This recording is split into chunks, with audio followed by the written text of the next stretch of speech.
Λοιπόν, αυτό που θέλω να σας πω σήμερα είναι να κάνω μια δήλωση. Ότι ό,τι σας πω δεν έχει καμία σχέση με τη φιλοσοφία, με τη θεολογία ή οτιδήποτε από αυτά που μπορούμε να βάλουμε στο μυαλό μας. Ό,τι σας πω, όσο και αν σας φαίνεται ότι άπτεται αυτών των θεμάτων της φιλοσοφίας, της θεολογίας κτλ., είμαι έτοιμος να σας το αποδείξω και στον πίνακα με εξισώσεις.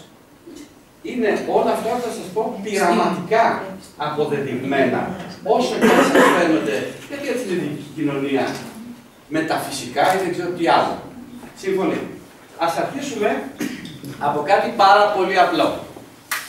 Η σύγχρονη φυσική, με όλα τα παρακλάδια, τις θετικές επιστήμες κατά κάποιο τρόπο, στηρίζονται πάνω σε τρεις καινούργιες αλήθειες.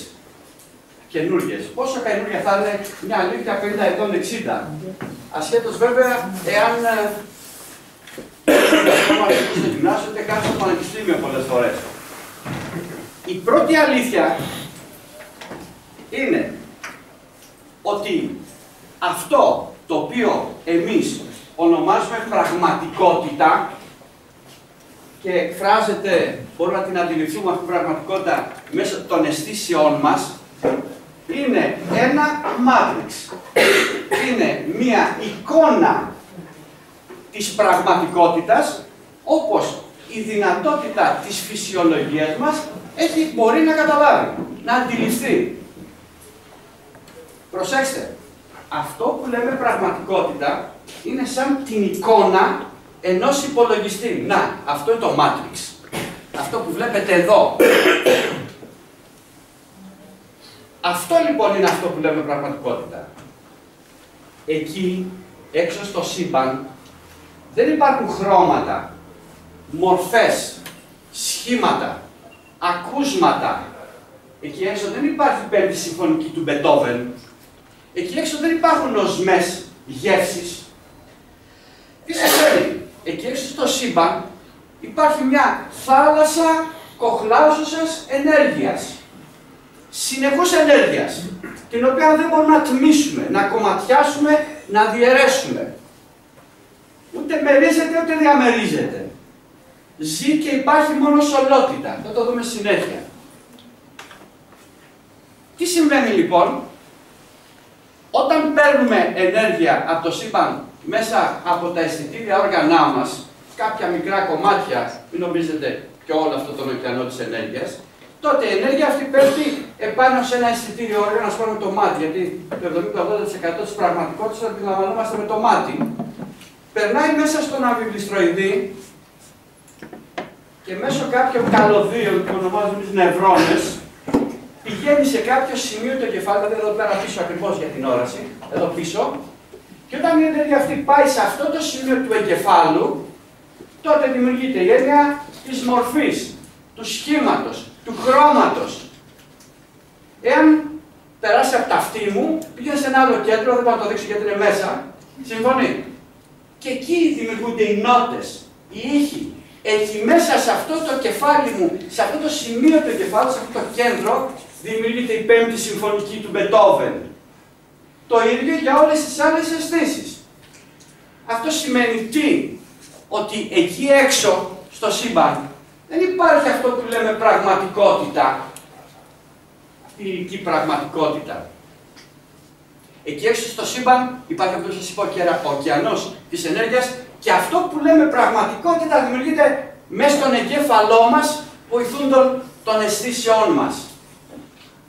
Τι είναι αυτό που προσλαμβάνουν οι αισθήσεις μας? Αυτό το οποίο επιτρέπει η φυσιολογία μας. Τι ενέργειες παίρνει? Αυτές που επιτρέπει η φυσιολογία μας. Αν είχαμε μια άλλη φυσιολογία, θα αντιλαμβανόμαστε άλλα πράγματα. Δεν να αντιλαμβανόμαστε τίποτα. Ή με άλλο τρόπο. Άρα, όπως καταλαβαίνετε, τα πάντα γύρω μας, αφού νοητά δημιουργούνται μέσα στον εγκέφαλο, είναι εικόνες. Και επειδή μας είναι εύκολο να αντιληφθούμε πιθανότατα αυτό το τραπέζι είναι εικόνα, και εμείς είμαστε μέσα στην ηλική πραγματικότητα, αλλά και εμείς είμαστε εικόνες μιας άλλης πραγματικότητας, γιατί ας ξεχάσουμε αυτή την δυτική έπαρση της επιστήμης ή της γνώσης που λέει ότι ο άνθρωπος είναι κάτι έξω από το σύμπαν, κάτι έξω από τη φύση, κάτι έξω από τους φυσικούς νόμους. Είναι και αυτός μέσα στην φύση και τον φυσικό νόμο, άρα αν τα πάντα γύρω μας, τουλάχιστον όσα κέκτητα αυτή της ιδιότητας που λέμε ήδη, θα δούμε τι είναι και αυτή στη συνέχεια, αποτελούμε εικόνες μιας πραγματικότητας. Περιορισμένες εικόνες, μερικές εικόνες. Εικόνες που έχουν τη δυνατότητα να αντιληφθούν οι αισθήσεις μας, η ανθρώπινη φυσιολογία. Η δεύτερη αποδεικνυόμενη πειραματικά. Αυτά που σας λέω είναι πειραματικά αποδεδειγμένα. Σε κάθε τέτοιο πρέπει να κάνουμε μια ολόκληρη διάλεξη για να τα αποδείξουμε όλα αυτά τα πράγματα. Το σύμπαν αποτελεί μία ολότητα. Η ολότητα αυτή ούτε μερίζεται ούτε διαμερίζεται. Ο μερισμός αυτής της πραγματικότητας είναι και αυτό ένα αποτέλεσμα της μικρής εμβέλειας των αισθήσεών μας, της ανθρώπινης φυσιολογίας. Δηλαδή, η ανθρώπινη φυσιολογία δεν μου δίνει τη δυνατότητα να αντιληφθώ ότι αυτό που υπάρχει μεταξύ μας είναι το πιο γεμάτο πράγμα στον κόσμο. Αλλά αφού δεν το αντιλαμβάνομαι αυτό το μεταξύ μας, λέω ότι ο Δανέζης τελειώνει εδώ, ο Κώστας, ο Γιάννης, η Μαρία τελειώνει στο όριό του, άρα είμαστε εξατομικευμένα αντικείμενα. Αυτό το τραπέζι, δεν βάλω ανθρώπους μόνο, αυτό το τραπέζι τελειώνει σε αυτό το όριο. Τελειώνει σε αυτό το όριο γιατί το όριο αυτό βάζει η ανθρώπινη φυσιολογία, οι αισθήσεις. Αυτό μέχρι εμένα το υλικό του είναι πυκνότατο, συνεχές. Δηλαδή αν δούμε, ούτε καν αυτό που θα σας πω είναι, αλλά απλώς έτσι για να το πιάσουμε κάπως, εδώ πέρα μέσα υπάρχει ένας ωκεανός ενέργειας και κάθε αντικείμενο, ας πούμε, είναι μια απειροελάχιστη πυκνότητα, δεν ξέρω αν θα μπορούσαμε να την καταλάβουμε αν βλέπαμε όλο αυτό το πράγμα που υπάρχει, αυτού του ενιαίου ρευστού, αυτής της ενιαίας ενέργειας, της κοχλάζουσας points, σημεία αυτής της ενότητας είμαστε. Δεν διακρινόμεθα από την ενότητα, είμαστε μέσα στην ενότητα.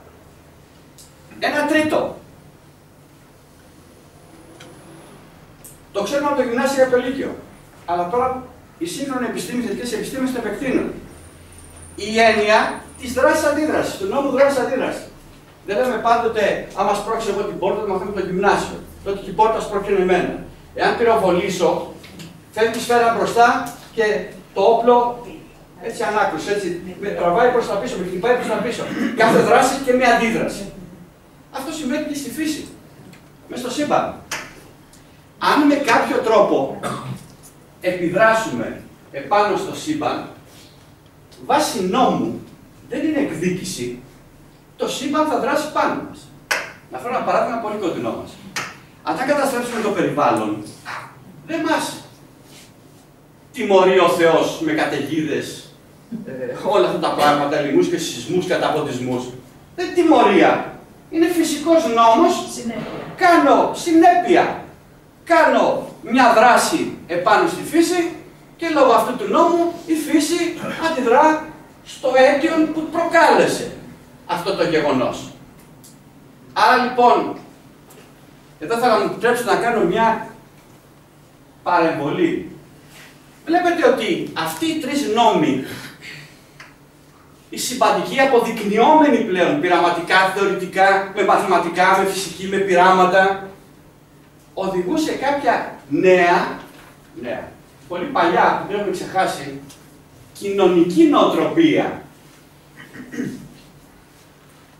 Ό,τι κακό κάνουμε στον γύρο μας χώρο, το κακό ισόποσα επιστρέφει πάνω μας.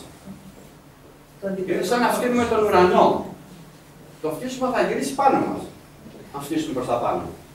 Συμφωνεί.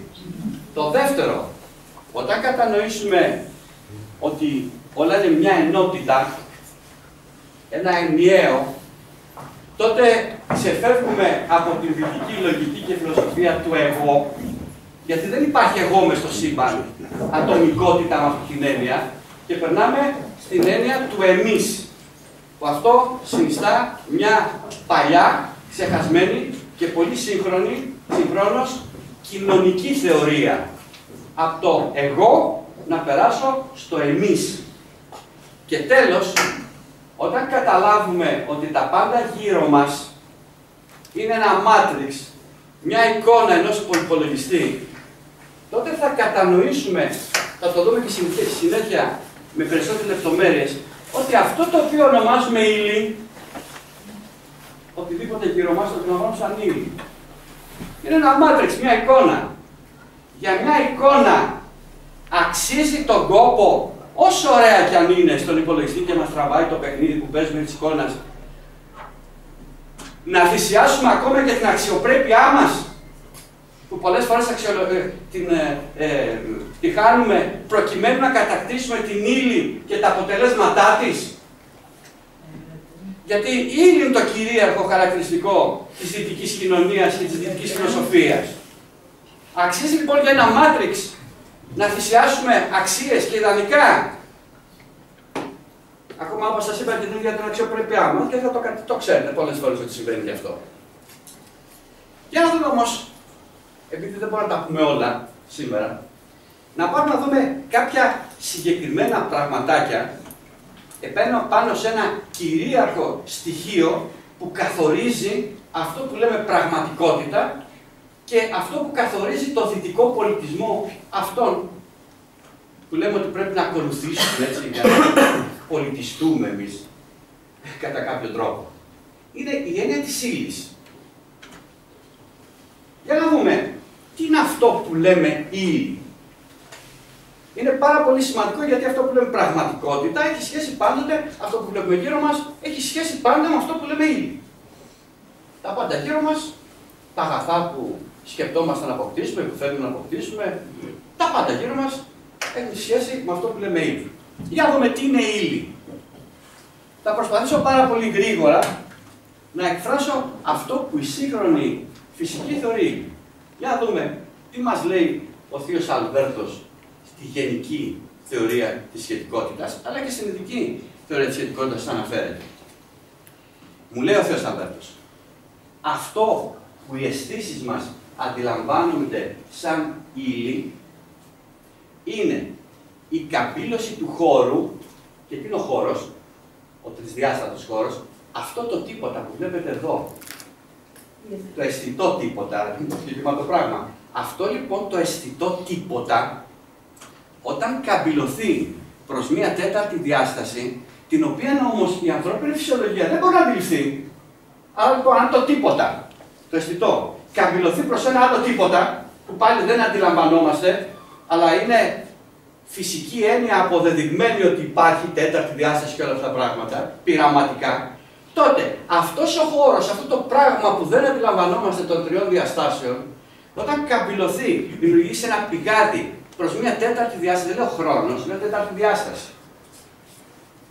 Τότε, εάν αυτή η καμπύλωση του τίποτα από το τίποτα ξεπεράσει ένα όριο ελάχιστο, τότε η ανθρώπινη φυσιολογία αντιλαμβάνεται αυτή την καμπύλωση σαν πυκνότητα ύλης. Αν λοιπόν για κάποιο αίτιο καμπυλωθεί αυτός ο χώρος εδώ πέρα προς μια τέταρτη διάσταση, τότε ξαφνικά θα πούμε ως εκ θαύματος αρχίζει να δημιουργείται πυκνότητα υλοενέργειας. Άρα καταλαβαίνετε ότι η έννοια της ύλης, που είναι φιλοσοφικό κατηγορούμενο και όχι αποδεικνυόμενο πειραματικά, η μάζα αποδεικνύεται ότι υπάρχει. Είναι φιλοσοφικό κατηγορούμενο, όπως και η ενέργεια, η γενικότερη έννοια της ύλης και της ενέργειας. Όπως καταλαβαίνετε λοιπόν, αρχίζει να εμφανίζεται όταν καμπυλωθεί πέραν ενός ορίου, αρχίζει να εμφανίζεται πυκνότητα υλικού. Ωραία. Συνεχίζει να καμπυλώνεται το τίποτα στο τίποτα, θα βλέπουμε την πυκνότητα του υλικού συνεχώς να μεγαλώνει. Να μεγαλώνει η πυκνότητα του υλικού, και αν αυτή η καμπύλωση ξεπεράσει κάποιο όριο, τότε αυτό το πυκνό υλικό που βλέπαμε στα προηγούμενα, ξαφνικά θα εξαφανιστεί από τα μάτια. Αυτό που σας περιέγραψα, θα το ξέρετε αυτό, είναι το φαινόμενο της μετανισοποίησης. Αυτό συμβαίνει και δημιουργείται μια μελανιοπή. Όσο προχωράμε προς ένα χώρο του σύμπαντος, ένα αστέρι που συνέχεια πυκνώνει για κάποιο λόγο, εάν η πυκνότητα αυτή, δηλαδή η καμπυλότητα του χώρου, ξεπεράσει κάποιο όριο, τότε το χάνει τα μάτια. Αυτό δεν σημαίνει ότι χάθηκε το αντικείμενο. Απλώς η ανθρώπινη φυσιολογία από εκεί και πέρα δεν το αντιλαμβάνεται. Για να δώσω ένα πολύ πιο απλό παράδειγμα. Δεν μου λέτε αν είμαστε σε ένα νησί, ένα ξενοδοχείο, σε ένα νησί και γύρω-γύρω είναι θάλασσα. Γύρω-γύρω. Και φεύγει ένα καΐκι από το νησάκι που είμαι εγώ. Προχωράει. Στον ορίζοντα δεν αρχίζει να χάνει. Ποιο είναι το αίτιο, αυτό το ξέρουμε, το γυμνάσιο. Ποιο είναι το αίτιο που χάνει το καράβι? Καμπυλότητα. Από μένα μέχρι τον ορίζοντα είναι επίπεδη η γη? Όχι. Καμπύλη είναι. Αλλά η καμπυλότητα είναι πολύ μικρή, τόση, ώστε η ανθρώπινη φυσιολογία την αντιλαμβάνεται σαν επίπεδο. Την ξεπερνάει. Αν ξεπεράσει όμως η καμπυλότητα κάποιο όριο, χάνεται τα μάτια μας. Το ίδιο συμβαίνει και στη μελανιοπή. Δηλαδή, αυτό το περίεργο που σας λέω, η απάντηση πειραματική, όχι μόνο αυτή, έχουμε και άλλα πειράματα κοσμολογικά κτλ. Αλλά η απλοϊκή που μπορεί να δώσω σε ένα παιδί, ακόμα και σε γυμνάσιο, να είναι, ακόμα και στο δημοτικό και δημοτικό, μπορεί να το καταλάβει, είναι ότι μεταβάλλει την καμπυλότητα στη γη, χάνεται το αντικείμενο. Μεταβάλλει την καμπυλότητα στο σύμπαν, μελανιοπή. Ή ορίζοντα, συγγνώμη, πάνω στη γη. Συμφωνεί? Επειδή. Δεν μιλάω για εσάς, για τη διάλεξη αυτή κάνω και σε άλλους. Επειδή πολλές φορές, ακόμα και σε συνάδελφοί μου, δηλαδή που μου κάνει το φυσικό κτλ., όταν σου λέω αυτά τα πράγματα, μου λένε αυτά είναι τα φυσικά. Λέω ναι, η εξίσωση. Που μου λένε αυτά. Κοιτάξτε, μια εξίσωση δεν χρειάζεται να τη μάθετε.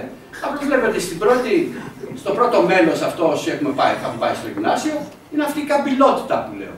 Και στο δεύτερο μέλος, εδώ είναι η πυκνότητα της υλοενέργειας. Είναι ποσά ανάλογα, όπως βλέπετε εδώ, αν τα δείτε λιγάκι όπως τα λέγαμε στο γυμνάσιο. Οπότε όσο μεγαλώνει η καμπυλότητα, μεγαλώνει η πυκνότητα. Πάρα πολύ απλό. Δεν είναι τίποτα το σπουδαίο. Ξεχάστε το, απλώς το δείχνω για να δείξω ότι δεν είναι τυχαίο αυτό που λέω. Άρα λοιπόν, τι είναι η ύλη? Η ύλη είναι καμπυλωμένος χώρος προς την τέταρτη διάσταση. Πότε αντιλαμβανόμαστε κάποιο πράγμα ότι έχει ύλη? Εάν έχει καμπυλωθεί ο χώρος, δηλαδή το τίποτα, μεταξύ μιας ελάχιστης και μιας μέγιστης τιμής. Τότε η φυσιολογία του ανθρώπου αντιλαμβάνεται αυτή την καμπυλότητα σαν υλικό.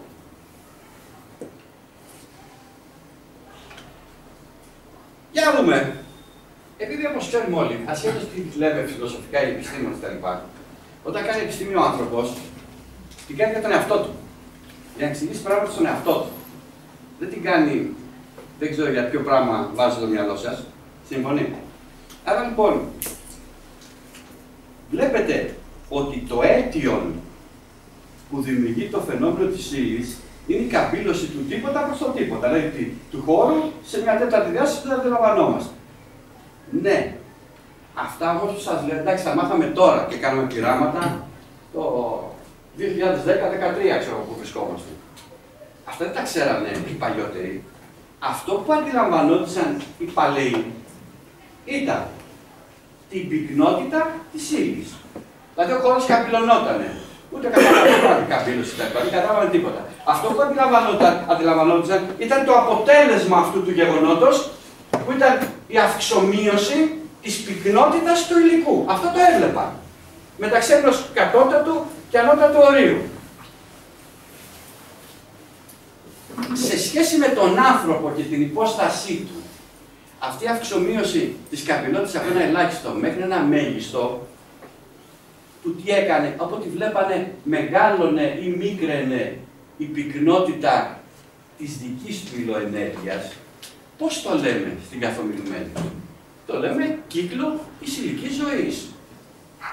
Δηλαδή, άρχιζε από το τίποτα, πριν από το άριο και το σπερματοζωάριο, μες στην φυσιολογία του ανθρώπου, ξαφνικά άρχισε να μεγαλώνει η υλοενέργεια, έγινε έμβριο, γεννήθηκε, δηλαδή αναπτύσσεται.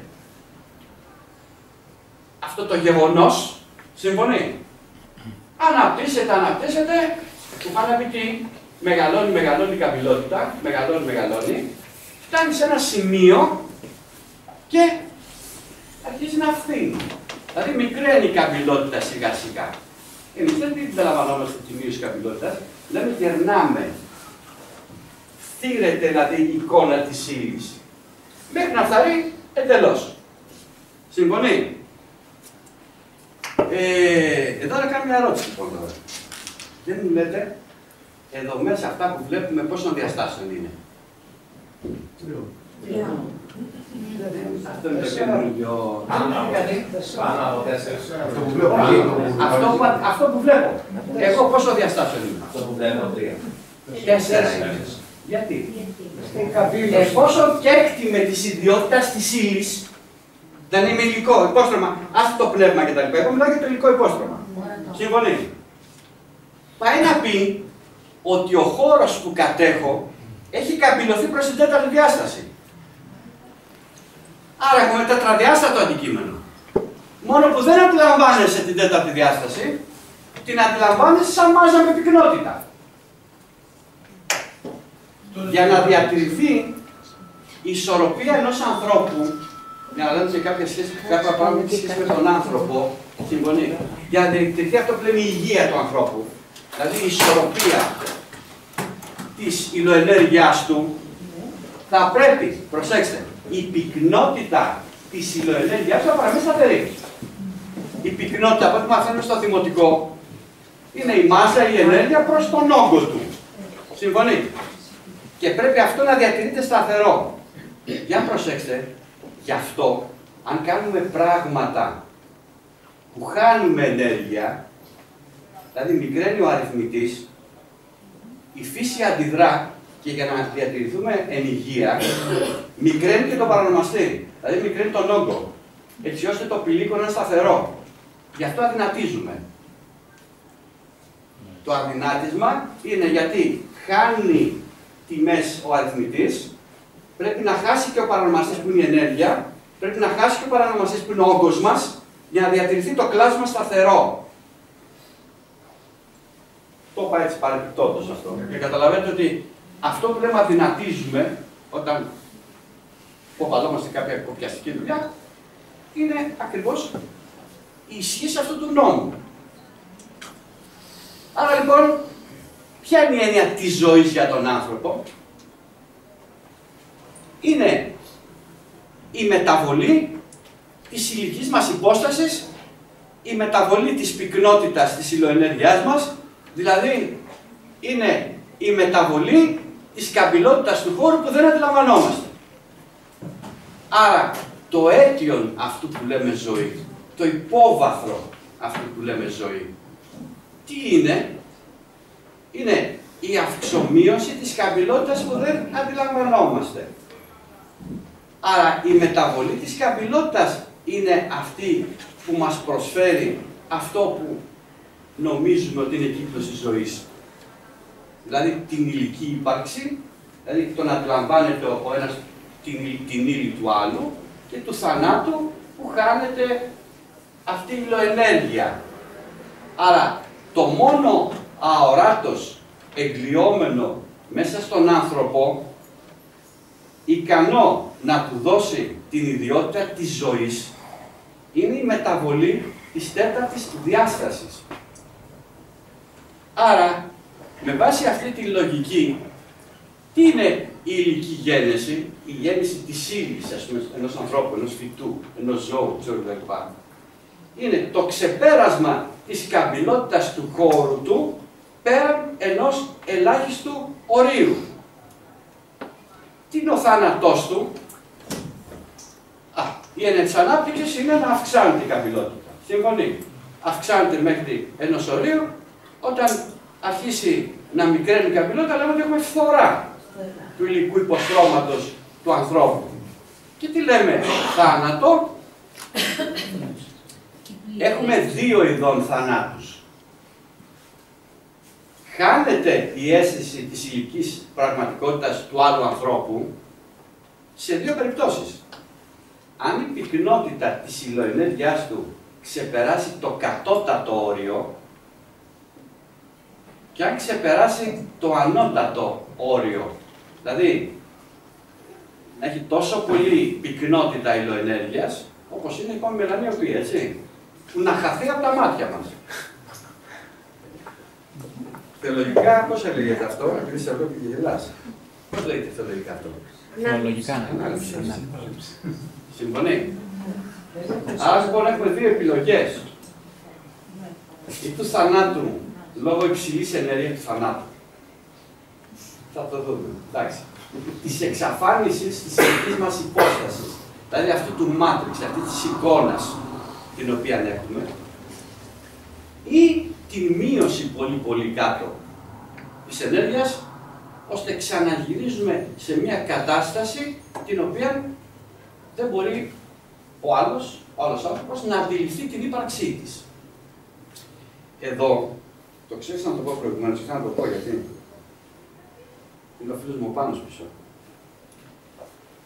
Σας έδειξα μία εξίσωση προηγουμένως. Αυτή εδώ. Για να δούμε τι μας λέει αυτή η εξίσωση, σε άλλο επίπεδο. Μας λέει ότι κάθε πυκνότητα μπορεί να μετατραπεί σε μία καπηλότητα. Η καπηλότητα είναι ένας καθαρός αριθμός, χωρίς μονάδες δίπλα, που λέει γραμμάρια, ξέρω εγώ, κιλά κτλ. Είναι ένας καθαρός αριθμός. Δεν μου λέτε, μέσα σε αυτό που λέμε αισθητό σύμπαν, γύρω μας. Είτε είναι πλανήτης, είτε είναι δορυφόρος, είτε είναι γαλαξίας ή σμήνος γαλαξιών. Οποιοδήποτε αντικείμενο, ακόμα και το μεσοαστρικό υλικό, ένα πολύ αχνώδες και μικρής πυκνότητας υλικό, και έκτητε μιας πυκνότητας. Δεν είναι. Τα πάντα μέσα στο σύμπαν. Άρα λοιπόν, αν πάρουμε όλα αυτά τα πράγματα που έχουν κάποια πυκνότητα και τα βάλουμε σε αυτό εδώ πέρα τον τύπο, βάλουμε την πυκνότητά τους, τότε όλα τα αντικείμενα μεταβάλλονται σε καθαρούς αριθμούς. Άρα, δεν θα έχουμε πλέον πλανήτες, γαλαξίες, αλλά θα έχουμε καθαρούς αριθμούς γύρω μας. Όλο το σύμπαν θα μετατραπεί σε ένα σύμπαν καθαρών αριθμών. Αυτό που σας πρέπει να λέει η γεωμετροδυναμική. Ένας κλάδος της φυσικής και των μαθηματικών πλεγμένα αυτά τα πράγματα. Δεν μου λέτε λοιπόν, θα έχω μετατρέψει δηλαδή τη φυσική σε γεωμετρία καθαρών αριθμών, σε πλατωνικά μαθηματικά. Τι μου είπε ο Πυθαγόρας? Το σύμπαν, τα πάντα είναι αριθμοί. Μην μου πείτε που το ξέρε, απλώς σημειώνω το γεγονός. Σύμφωνα αυτό είναι μια άλλη ιστορία. Ωραία. Για σκεφτείτε το αυτό. Οι καθαροί αριθμοί είναι εικόνες της πραγματικότητας. Έτσι δεν είναι? Είναι σαν τα πλατωνικά στερεά. Δεν υπάρχουν ως εικόνες, συμφωνεί, αλλά μόνο ως ιδέες. Με ιδιότητες, με μαθηματικά κτλ. Ως ιδέες. Βλέπετε λοιπόν πώς μετατρέπεται αυτομάτως το υλικό σύμπαν των αισθήσεών μας σε εικόνες. Αυτή είναι η πρώτη αρχή σκέψη όλων αυτών των πραγμάτων που σας είπα προηγουμένως. Άρα, είπαμε για το θάνατο κτλ. Ας φτάσουμε να δούμε τι έλεγε ο Απολλώνιος ο Τιανεύς. Απλώς το αναφέρω, δεν ξέρω τίποτα άλλο από εκεί πέρα. Δεν συζητάω τίποτα άλλο, απλώς το αναφέρω. Λέει ο Απολλώνιος ο Τιανεύς. Θάνατος δεν υπάρχει για κανέναν, παρά μόνο φαινομενικά. Ούτε γένεση υπάρχει για κανέναν, παρά μόνο φαινομενικά. Η τροπή της ουσίας σε φύση, η ουσία είναι αυτό το αόρατο, το μη υπάρχον, έτσι, σε φύση, σε αντικείμενο που αντιλαμβάνονται οι αισθήσεις μου, δηλαδή, θεωρείται γένεση. Ενώ η τροπή της φύσεως, αυτού που αντιλαμβάνομαι σε ουσία, σε κάτι που δεν αντιλαμβάνονται, κατά τα αυτά θεωρείται θάνατος. Και κάποια ερώτηση με αυτά που είπαμε. Ποιο είναι το υλικό που συνιστά αυτό που λέμε αντικείμενο, αυτό που λέμε άνθρωπος, ας μην το κρυβόμαστε. Αυτό είναι ο χώρος. Ο χώρος δεν καπηλώνεται, αποκαπηλώνεται, κάνει διάφορα κτλ. Όταν εξαφανίζεται η εικόνα αυτού που βλέπουμε, ο χώρος κάνεται. Αλλάζει η καμπυλότητά του. Γιατί το μικρό δεν λαμβανόμαστε. Άρα η ατομικότητα στη γενικότερη έννοια, έτσι, μέσα στη συνέχεια του σύμπαντος, είναι ο χώρος. Κάνει το χώρος. Όχι. Αλλά μην φοβάστε, δεν πεθάνετε ποτέ. Συμφωνεί. Προσέξτε μόνο όσο μπορούμε περισσότερο. Εντάξει. Μα να σας πω κάτι. Η ανδρεία, το θάρρος για το θάνατο, τον θάνατο, όπως λέμε ως αρχαίους Έλληνες κτλ. Εκεί συνίσταται. Όταν γνωρίζεις ότι θα πεθάνεις, δεν σε ενδιαφέρει να πεθάνεις. Φοβόνται το θάνατο στη μάχη εκείνοι που πιστεύουν ότι θα χαθούν. Άρα φοβάσαι να χάσεις την ατομικότητά σου. Άμα δεν φοβάσαι ότι θα χαθείς, μια στιγμή είναι και ένα γεγονός. Μετά θα έχεις καμία συνείδηση αυτός που θα χαθεί. Θα το συζητήσουμε. Συνεχίζει ο Τιανές. Ούτε γεννιέται αληθινά κάτι, ούτε φθήρεται ποτέ. Μόνο τη μία γίνεται φανερό και ύστερα γίνεται αόρατο. Εξηγεί το προηγούμενο που σας είπα. Και το μεν πρώτο συμβαίνει λόγω, προσέξτε, της παχύτητας της ύλης, της άψης πυκνότητας, της παχύτητας. Το δε δεύτερο λόγω της λεπτότητας της ουσίας. Η οποία είναι πάντα ίδια και απλώς διαφέρει κατά την κίνηση και τη στάση. Διότι αυτό είναι αναγκαστικό ίδιο της μεταβολής που δεν γίνεται από κάπου έξω, αλλά το μεν όλων μεταβάλλεται στα μέρη μέσω της φυσιολογίας μας, το όλον χωρίζεται σε μέρη. Σε μέρη, τα δε μέρη στο όλον λόγω της ενότητας του παντός. Μην μου πείτε πώς το ξέρανε, απλώς εγώ αναφέρω ότι ο Απολλώνιος ο Τιανεύς είπε, αυτό που το ξέρει τώρα ο Απολλώνιος ο Τιανεύς, είναι μια άλλη ιστορία μεγάλη. Κρατήστε από ό,τι είπαμε ένα σημαντικό γεγονός. Η φυσιολογία του ανθρώπου, ο εγκέφαλός του, είναι εντός εισαγωγικών ένας σούπερ βιολογικός υπολογιστής, ο οποίος έχει την δυνατότητα να προσλαμβάνει ενέργεια συγκεκριμένων μυϊκών κύματος που λέμε εμείς η φυσική κτλ. Συγκεκριμένη ποιότητα ενέργειας κατά κάποιο τρόπο. Την παίρνει, την φέρνει στον εγκέφαλο και μέσα στον εγκέφαλο, όταν ο εγκέφαλος στα δικά τα σημεία αυτά που είπαμε, τα κέντρα, τα εγκεφαλικά, μαζέψουν αυτή την ενέργεια, μέσα στο κεφάλι μας δημιουργείται η υλική πραγματικότητα. Άρα, είναι ένας ισχυρότατος δέκτης ακτινοβολιών που μεταβάλλει ο εγκέφαλος την ενέργεια αυτή που παίρνει σε υλική πραγματικότητα. Κρατήστε το καλά, θα το υπενθυμίσω και μετά. Για να δούμε όμως εδώ πέρα τώρα, αυτό που λέω, πέραν από το υλικό ανθρώπινο υπόστρωμα υπάρχει κάτι. Δηλαδή, ο άνθρωπος είναι μια εικόνα, ένα τίποτα. Δηλαδή, είναι αυτό το ρες, το πράγμα, το οποίο πρέπει να φυλακίσουμε, να βασανίσουμε, να εκβιάσουμε, ό,τι κάνουμε. Είναι αυτός ο άνθρωπος και οι δυνατότητές του. Για δούμε. Ας δούμε κάποιες παράδοξες τεχνολογικές εφαρμογές. Η Κάθη είναι 58 χρονών τετραπλική γυναίκα, η οποία το 1990 εξαιτίας ενός εγκεφαλικού επεισοδίου, τα διαβάζω γιατί εγώ τα έχω πάρει έτσι όπως τα έχει το paper μέσα. Δεν θέλω να προσθέσω τίποτα εγώ μυθικό, έτσι. Παρέλυσε και με έναν Νίκα να μιλήσει. Από κάτω χτυπήστε, εδώ πέρα έχω βάλει το... Από το ίντερνετ να βρείτε όλη τη βιβλιογραφία ψάχνοντας. Ο επικεφαλής λέει της ομάδας Dr. John Dong, το έχω εδώ πέρα πιο κοντά μου, διευθυντής του Ινστιτούτου για τις Επιστήμες του Εγκεφάλου στο Πανεπιστήμιο Brown κτλ. Μαζί με την ερευνητική του ομάδα πέτυχαν κάτι εκπληκτικό. Όπως αναφέρεται στη σχετική δημοσίευση στην επιθεώρηση Nature, η Κάθη, καθοδηγώντας ένα ρομποτικό χέρι μέσω του εγκεφάλου της, κατάφερε να οδηγήσει ένα δοχείο με καφέ στα χείλη της και να πιει το ρόφημα με καλαμάκι. Το κάνω για να τοποθετήσει ένα μικροτσίπ στην εξωτερική επιφάνεια, στο φλοιό που λέμε, του εγκεφάλου. Και τι γινόταν? Μετά από μια κατάλληλη εκπαίδευση που υπέστη η Κάθη, σκεφτόταν η Κάθη. Είχε μπροστά της Το ρομπότ, αυτό το βλέπετε, το χέρι αυτό το μηχανικό, όλη αυτή την κατασκευή. Θέλω να πιάσω το ποτήρι.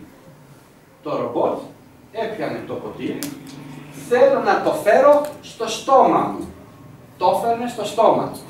Πιο χαμηλά του λέγε, πιο ψηλά, για να φτάσει στο καλαμάκι. Το τοποθετούσε λοιπόν το καλαμάκι, το ρομποτικό χέρι, στο στόμα της και έπαιρνε από τα καλάδα. Προσέξτε, το ρομπότ δεν συνδέονταν με κανένα καλώδιο, με την κάρτη. Ήταν ασύρματη η επικοινωνία της. Τώρα, αυτό επετεύχθη 65-67%. Δηλαδή, 67% ήταν επιτυχημένες οι προσπάθειές της, οι υπόλοιπες ήταν αποτυχημένες. Πότε σταμάταγε το ποτήρι στη μέση, πότε πήγε πάνω, δηλαδή δεν υπήκουε ακριβώς κοινή, αλλά δεν υπήκουε τις εντολές ακριβώς όπως τις ήθελε.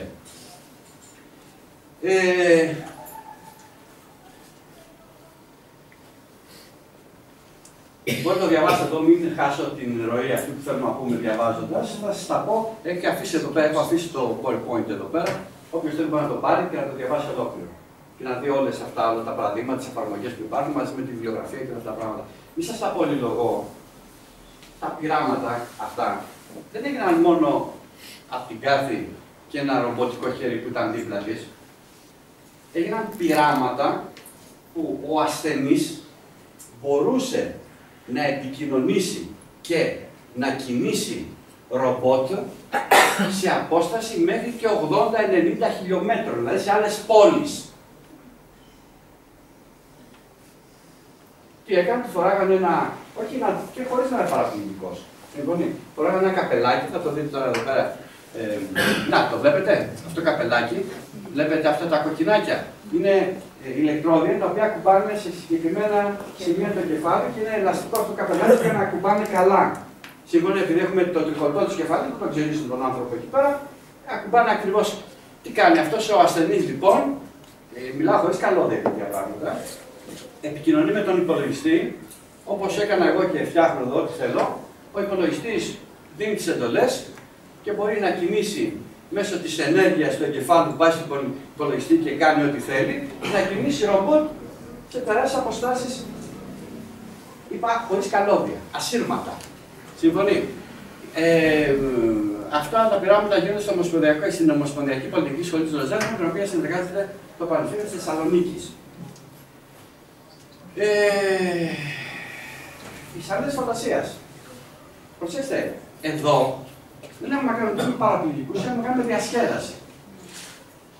Βάλαμε τα μηχανήματα που χρειαζόταν στην σαλίδα αυτή που κάνουν πιτσιρικάδες skateboard. Συμφωνεί. Συνέδεσαν πάλι ασύρματα τα ηλεκτρόδια στο κεφάλι του πιτσιρικά εδώ πέρα, του κυρίου του νεαρού αυτού. Συμφωνεί. Έχει εκπαίδευση ώστε να υπάρχει αυτή η επικοινωνία. Δίνει εντολές εγκεφαλικές ο αναβάτης του skateboard αυτού. Και τι κάνει, μπορεί να το κινήσει μέχρι 50 χιλιόμετρα τρέχει όπως αυτή η διάταξη και του λέει αριστερά, δεξιά, μπρος, πίσω. Ό,τι κίνηση θέλει και σκέφτεται ότι θέλει να κάνει, υπακούει η σανίδα και την κάνει. Εδώ είναι πάλι ο τεχνικός που φτιάχνει αυτά τα πράγματα. Ξέρετε, οι επιστήμες του εγκεφάλου σε πειραματικής εφαρμογής έχουν προχωρήσει πάρα πολύ. Είναι αυτό που λέω καμιά φορά πρέπει ο πολιτισμός να αλλάξει πάρα αυτά. Ο νοητικός πολιτισμός με την γενικότερη έννοια, γιατί εάν δεν γίνουν αυτά τα πράγματα, να αλλάξει ο πολιτισμός έχει καταστραφεί η ανθρωπότητα. Διότι έχουμε περάσει σε ορβουλιακά Orwell καταστάσεις, καταγράφουν τα όνειρα. Μην φανταστείτε ακόμα ότι βέβαια δείχνει το όνειρο. Το δείχνει μέσα σε σκιές και σε μορφές σύμφωνοι μαυρόασπρες, οι οποίες έχει αποδειχθεί ότι αντιστοιχούν σε μια πραγματικότητα ονείρου. Καταγράφουν σκέψεις. Δηλαδή τι κάνουμε. Όταν σκεφτόμαστε ο εγκέφαλος μέσα στους σφαιρίτες του βγάζει ένα ποσό ενέργειας. Τι έχουν κάνει λοιπόν, βάλαν κάποια λέει παίρνουν συνέχεια την ενέργεια του εγκεφάλου, με ηλεκτρόδια μέσα και λένε το αντιστοιχεί σε αυτή την ποσότητα ενέργειας, αυτό σήμα. Θα το πω καθαρά. Σε ένα σήμα, το β, το γ, το δ. Μετά το βάλανε όπως είναι οι υπολογιστές που μιλάμε και μας γράφουν. Δεν είναι τίποτα, το ξέρετε αυτό το πράγμα. Δεν μιλάμε το συστράμι, πώς το λένε αυτό το. Μιλάμε και γράφει ό,τι λέμε. Συμφωνεί. Τι κάνουν λοιπόν, έχουν κάνει το ίδιο, έχουν καταγράψει λέξεις, γράμματα, προτάσεις και όλα αυτά τα πράγματα. Οπότε τι γίνεται, όταν εσύ σκέφτεσαι κάτι, συλλαμβάνουν τα σήματα, τα εγκεφαλικά, τα ελαχιστότατα και τα καταγράφουν σε λέξεις. Σου καταγράφουν τη σκέψη. Βέβαια, καταλαβαίνετε, η ενέργεια που βγάζει από το στόμα και γράφει είναι πολύ μεγαλύτερη από τη σκέψη. Έχουν φτιάξει διατάξεις που μπορεί να πιάσουν τέτοια μικρά σήματα και καταγράφουν αρκετά καλή ακρίβεια ακόμα. Και όταν λέμε ότι σήμερα μπορούν να καταγράφουν κατά 50%, σε 3 χρόνια αυτό καταφέρει 100%. Δηλαδή, εδώ πέρα έχουμε μεγάλο πρόβλημα γιατί έχουμε έναν πολιτισμό απολύτιστο με μια υψηλή τεχνολογία. Δηλαδή, όπως καταλαβαίνετε, παρόλο που μας λένε κάποιοι κύριοι επιστήμονες ότι αυτό θα βοηθήσει τον άνθρωπο, δηλαδή όταν έχω ένα παραπληκτικό που δεν μπορεί να μιλήσει, ένα γενικό που δεν μπορεί να μιλήσει, με τον τρόπο αυτό θα μπορέσουμε να μιλήσουμε μαζί του. Ναι, αλλά οι πρώτοι που χρησιμοποιούν αυτές τις τεχνολογίες ήδη είναι οι στρατιωτικές υπηρεσίες, ας το πούμε. Με καταλαβαίνετε, δεν θα χρησιμοποιήσουν, βέβαια δεν θα χρησιμοποιήσουν για κανένα παραπληκτικό, αλλά ο λόγος που να αναπτύξουν τεχνολογία είναι άλλος. Καταλαβαίνετε λοιπόν η τεχνολογία αυτή. Εάν δεν αλλάξει ο πολιτισμός μας πάρα πολύ γρήγορα, κακώς το λέω, δεν ξέρω πώς το λέω, θα καταστρέψει την ποιοτικότητα, θα καταστρέψει δηλαδή, την δομή οδό της κοινωνίας. Δηλαδή, είμαστε μια απέραντη φυλακή. Όταν άλλο μπορεί να καταγράφει ακόμα και τη σκέψη σου, ή το όνειρό σου, επικίνδυνα πράγματα. Γι' αυτό δεν τα λέω με χαρά μου για τα επιτεύγματα της τεχνολογίας και της επιστήμης, αλλά τα λέμε πάρα πολύ μεγάλο σκεπτικισμό και όλοι μας πρέπει να το σκεφτόμαστε. Για προσέξτε, σας είχα πει να κρατήσετε στο μυαλό σας αρχικά κάτι. Ότι ο εγκέφαλος, ένας ισχυρότατος δέκτης πληροφοριών, σημάτων, τα οποία σήματα περνάει μες στον εγκέφαλο, τα πηγαίνει σε διάφορα κέντρα και δημιουργεί την υλική πραγματικότητα. Την υλική πραγματικότητα, το τονίζω. Κρατήστε το λοιπόν αυτό. Εδώ πέρα, τι αποδεικνύουν αυτά τα πειράματα που σας έλεγα, ότι ο εγκέφαλος, δηλαδή η φυσιολογία του ανθρώπου και η κεφαλική, δεν είναι μόνο ένας απίθανος δέκτης συγκεκριμένων σημάτων, αλλά είναι και ένας πομπός τέτοιων σημάτων, ισχυρότατων σημάτων. Δηλαδή το σήμα που βάζει την κάθε να σκέφτεται ή τον α να σκέφτεται και να κινεί ένα ρομπότ σε 80 χιλιόμετρα. Δηλαδή σκέφτεται κάτι και κινεί ύλη.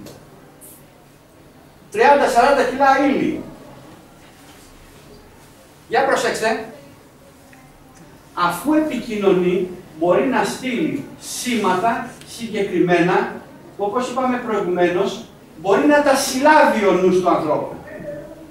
Άρα εγώ, εάν μπορούσα, και θα δούμε γιατί δεν μπορούμε και γιατί βάζουμε το τσιπάκι εδώ πέρα μέσα, να στείλω την σκέψη, την πληροφορία στον πάνω, την παίρνει ο Πάνος, την περνάει μέσα στον εγκέφαλό του στα αντίστοιχα κέντρα, όπως κάνει η ενέργεια του σύμπαντος, και όταν φτάσει στον εγκέφαλό του στα συγκεκριμένα σημεία, ο εγκέφαλος του α, του β, ενός από εσάς, το σήμα αυτό το μετατρέπει σε υλική πραγματικότητα.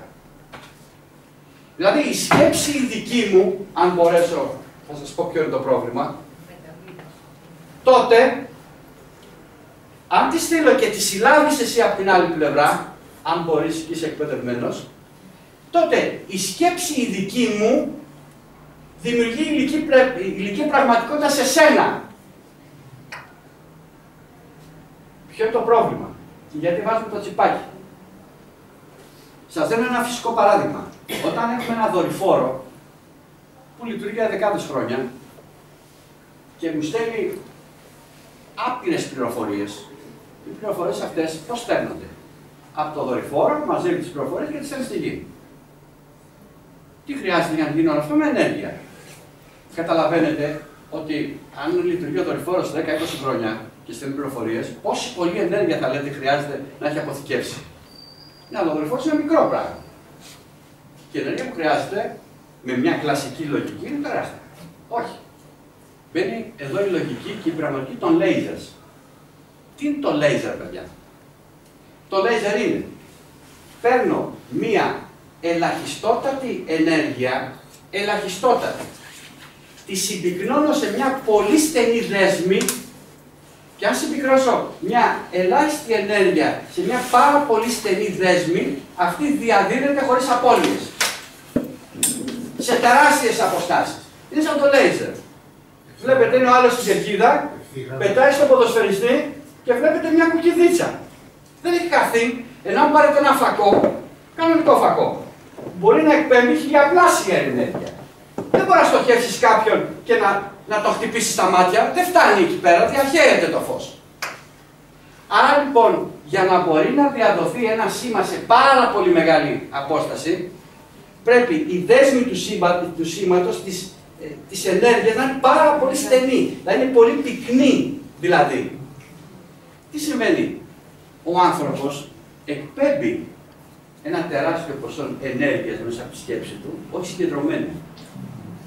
Αυτό κάνει το τσιπάκι που βάζουμε. Μαζεύει και στενεύει αυτή την δέσμη για να μπορεί να πάει μακριά. Τώρα κάποιοι άνθρωποι μπορούν να το κάνουν, δεν μπορούν να το κάνουν. Αυτό είναι μέσα στις δυνατότητες της ανθρώπινης φυσιολογίας, την οποία δεν επιτυχάνουμε ή κάποιοι δεν επιτυχάνουν, δεν ξέρω τι γίνεται από εκεί πέρα. Συμφωνεί? Άρα λοιπόν, αφού ένας ανθρώπινος εγκέφαλος μέσω της σκέψης επικοινωνεί και κινεί μηχανικές κατασκευές, ασφαλώς, θεωρητικά προς το παρόν, θα πω όμως και πειραματικά, μπορεί να επικοινωνήσει με έναν άλλο άνθρωπο, με έναν εγκέφαλο. Είναι δύο υπολογιστές, οι ίδιοι, που να στέλνει ενέργεια και να τους παίρνει. Ίντερνετ. Αυτό δεν κάνει το ίντερνετ. Γράφετε εσείς, το παίρνει ο άλλος, σας γράφει ο άλλος, το παίρνετε εσείς. Γιατί έχετε δύο μία μηχανήματα. Που έχουν τη δυνατότητα και να παίρνουν και να στέλνουν πληροφορίες. Και ασύρματα μάλιστα τώρα. Συμφωνεί? Βλέπετε ότι η σύγχρονη επιστήμη έχει περάσει και έχει διεμβολήσει δραματικά αυτό που κάποτε ονομάζαμε μεταφυσική. Αυτό το γεγονός, που σας το περιέγραψα τόσο φυσιολογικά μέσω της σύγχρονης φυσικής κτλ. Ονομάζεται τηλεπάθεια. Αν πείτε τη λέξη τηλεπάθεια, δεν μπορεί να σφαρατάς με την μεταφυσική σας. Εάν πω εγώ όλα αυτά τα πράγματα τεχνολογικά κτλ., ναι, το καταλαβαίνω. Βλέπετε πως τα δόγματα που έχουμε μέσα μας συντρίβουν τη γνώση. Αρνούμε κάτι λόγω του τίτλου της. Του τίτλου. Ο Καρλ Γιούγκ, ο Φρόιντ έχουν ασχοληθεί με αυτά τα θέματα. Δεν είναι κάτι καινούριο. Έχω πειραματιστεί. Είναι λοιπόν δυνατό να νιώσουμε τις επιθυμίες κάποιου, να καταλάβουμε τη στενοχώρια, τη χαρά του, να δούμε τον κίνδυνο που μπορεί να αντιμετωπίζει χωρίς να μιλήσουμε μαζί του από κάπου βρισκόμαστε εκατοντάδες μίλια μακριά μας? Ναι, και πώς γίνεται αυτό? Αρκεί να αγαπιόμαστε δυνατά και αληθινά. Αυτό που λέω όμως, προσέξτε, δεν είναι φιλοσοφία περί αγάπης, θα εξηγήσω. Αρκεί να αγαπιόμαστε δυνατά και αληθινά. Όχι να λένε ότι αγαπάμε κάποιον, που κάνουμε συνήθως, κοινωνική σκοπιμότητα. Η αγάπη είναι η μεγαλύτερη δύναμη επικοινωνίας. Πειραματικά. Γιατί όλα τα πειράματα που γίνονται τέτοιου τύπου, προσπαθώντας να ανακαλύψουν και πειραματικά κτλ., έχουν επιτύχει όταν οι δύο άνθρωποι που προσπαθούν να επικοινωνήσουν μαζί τους δένουν στενή δεσμή. Είναι μάνα, παιδί. Δύο ερωτευμένοι φουλ. Τότε μπορούν να επικοινωνήσουν. Μην πιάσετε τις κοπέλες σας ότι θα πάρει τον άντρα σας και τον πάτε για τεστ. Καταστρέφουν τον κόσμο. Καταστρέφουν τον κόσμο. Συμφωνεί. Η τηλεπάθεια, αυτό το φαινόμενο δηλαδή, βασίζεται κατά ένα μεγάλο βαθμό στη δύναμη του δεσμού. Εξαρτάται από το δέσιμο που υπάρχει μεταξύ των ανθρώπων. Για προσέξτε μας λοιπόν. Αυτό που ξέρουμε ότι είναι ολόκληρος ο χώρος γύρω μας, είναι γεμάτος από την ενέργεια των πυκνών, εγκεφαλικών, ενεργειακών χρηματισμών. Όλοι αυτή τη στιγμή σκεφτόμαστε. Αφού σκεφτόμαστε, η ενέργεια αυτή της σκέψης μας είναι διάχυτη εδώ πέρα μέσα. Είναι γεμάτη. Δεν είναι προσανατολισμένη, εστιασμένη, αλλά γεμίζει αυτό το χώρο. Αυτό δεν είναι φιλοσοφία ή μεταφυσική. Είναι αποδεδειγμένο αυτό το πράγμα. Αν βάζαμε σε όλους μας ηλεκτρόδια και έναν παλμογράφο δίπλα, θα βλέπαμε ότι όλοι μας αυτή τη στιγμή έχουμε χτυπήσει tilt, που λέγαμε στα ποδοσφαιράκια που παίζαμε. Έτσι. Οι παλιότεροι το ξέρουν, οι νεότεροι δεν ξέρουν το tilt. Λοιπόν, στο φλιπεράκι όταν πέσαμε και βαράγαμε τα λαμπάκια στο κάνει tilt. Λοιπόν, το πρόβλημά μας είναι πώς θα εστιάσουμε, θα προσανατολίσουμε στοχευμένα την εγκεφαλική ενέργεια. Αυτό είναι το πρόβλημα αυτού που λέω του Homo universalis, που θα διαφέρει από το Homo sapiens. Το Homo sapiens, το σοφό άνθρωπο, των πολέμων, του αίματος, της βίας. Τόσο σοφός είναι αυτός ο άνθρωπος, ο σοφός πίθηκος. Δηλαδή, αυτός είναι ένας πολιτισμός που πρέπει πολύ γρήγορα μέσω της εκπαίδευσης να ανοιχτεί μπροστά μας. Αυτός ο πολιτισμός του Homo universalis θα μπορεί να προσανατολίσει αυτή την ενέργειά του. Να προλάβει δηλαδή τις μυστικές υπηρεσίες και τις στρατιωτικές εγκαταστάσεις.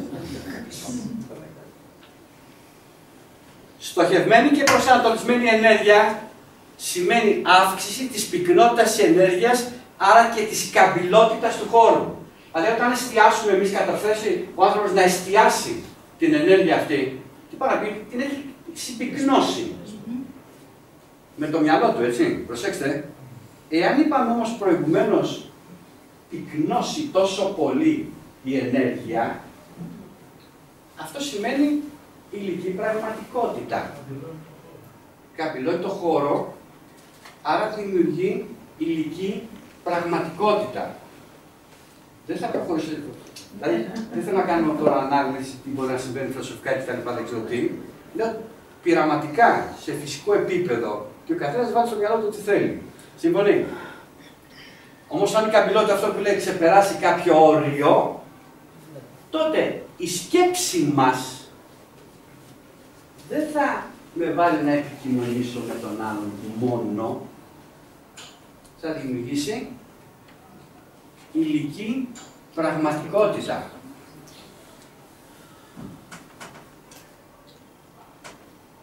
Άρα ο άνθρωπος μέσω της εγκεφαλικής του ενεργειακής στόχευσης είναι ο δημιουργός της μελλοντικής υλικής του πραγματικότητας.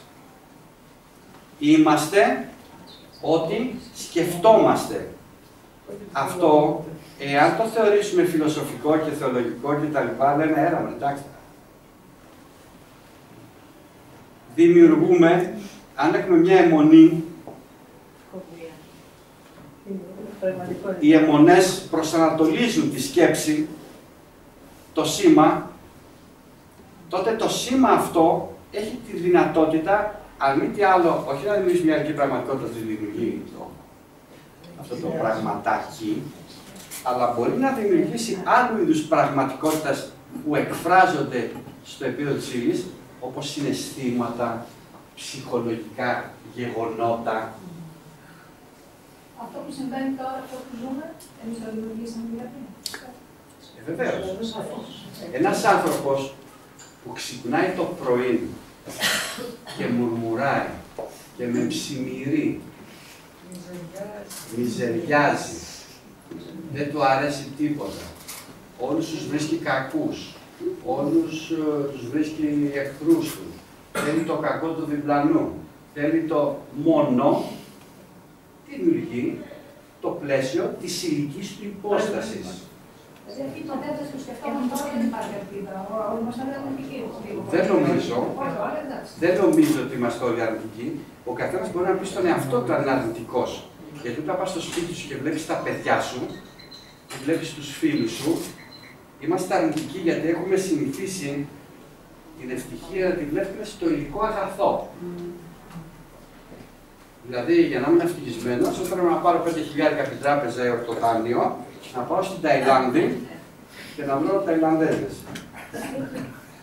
Δεν καταλάβαινε τι πάει να πει με ένα δεκάρικο και τους φίλους στο ταβερνάκι να τραγουδήσουμε.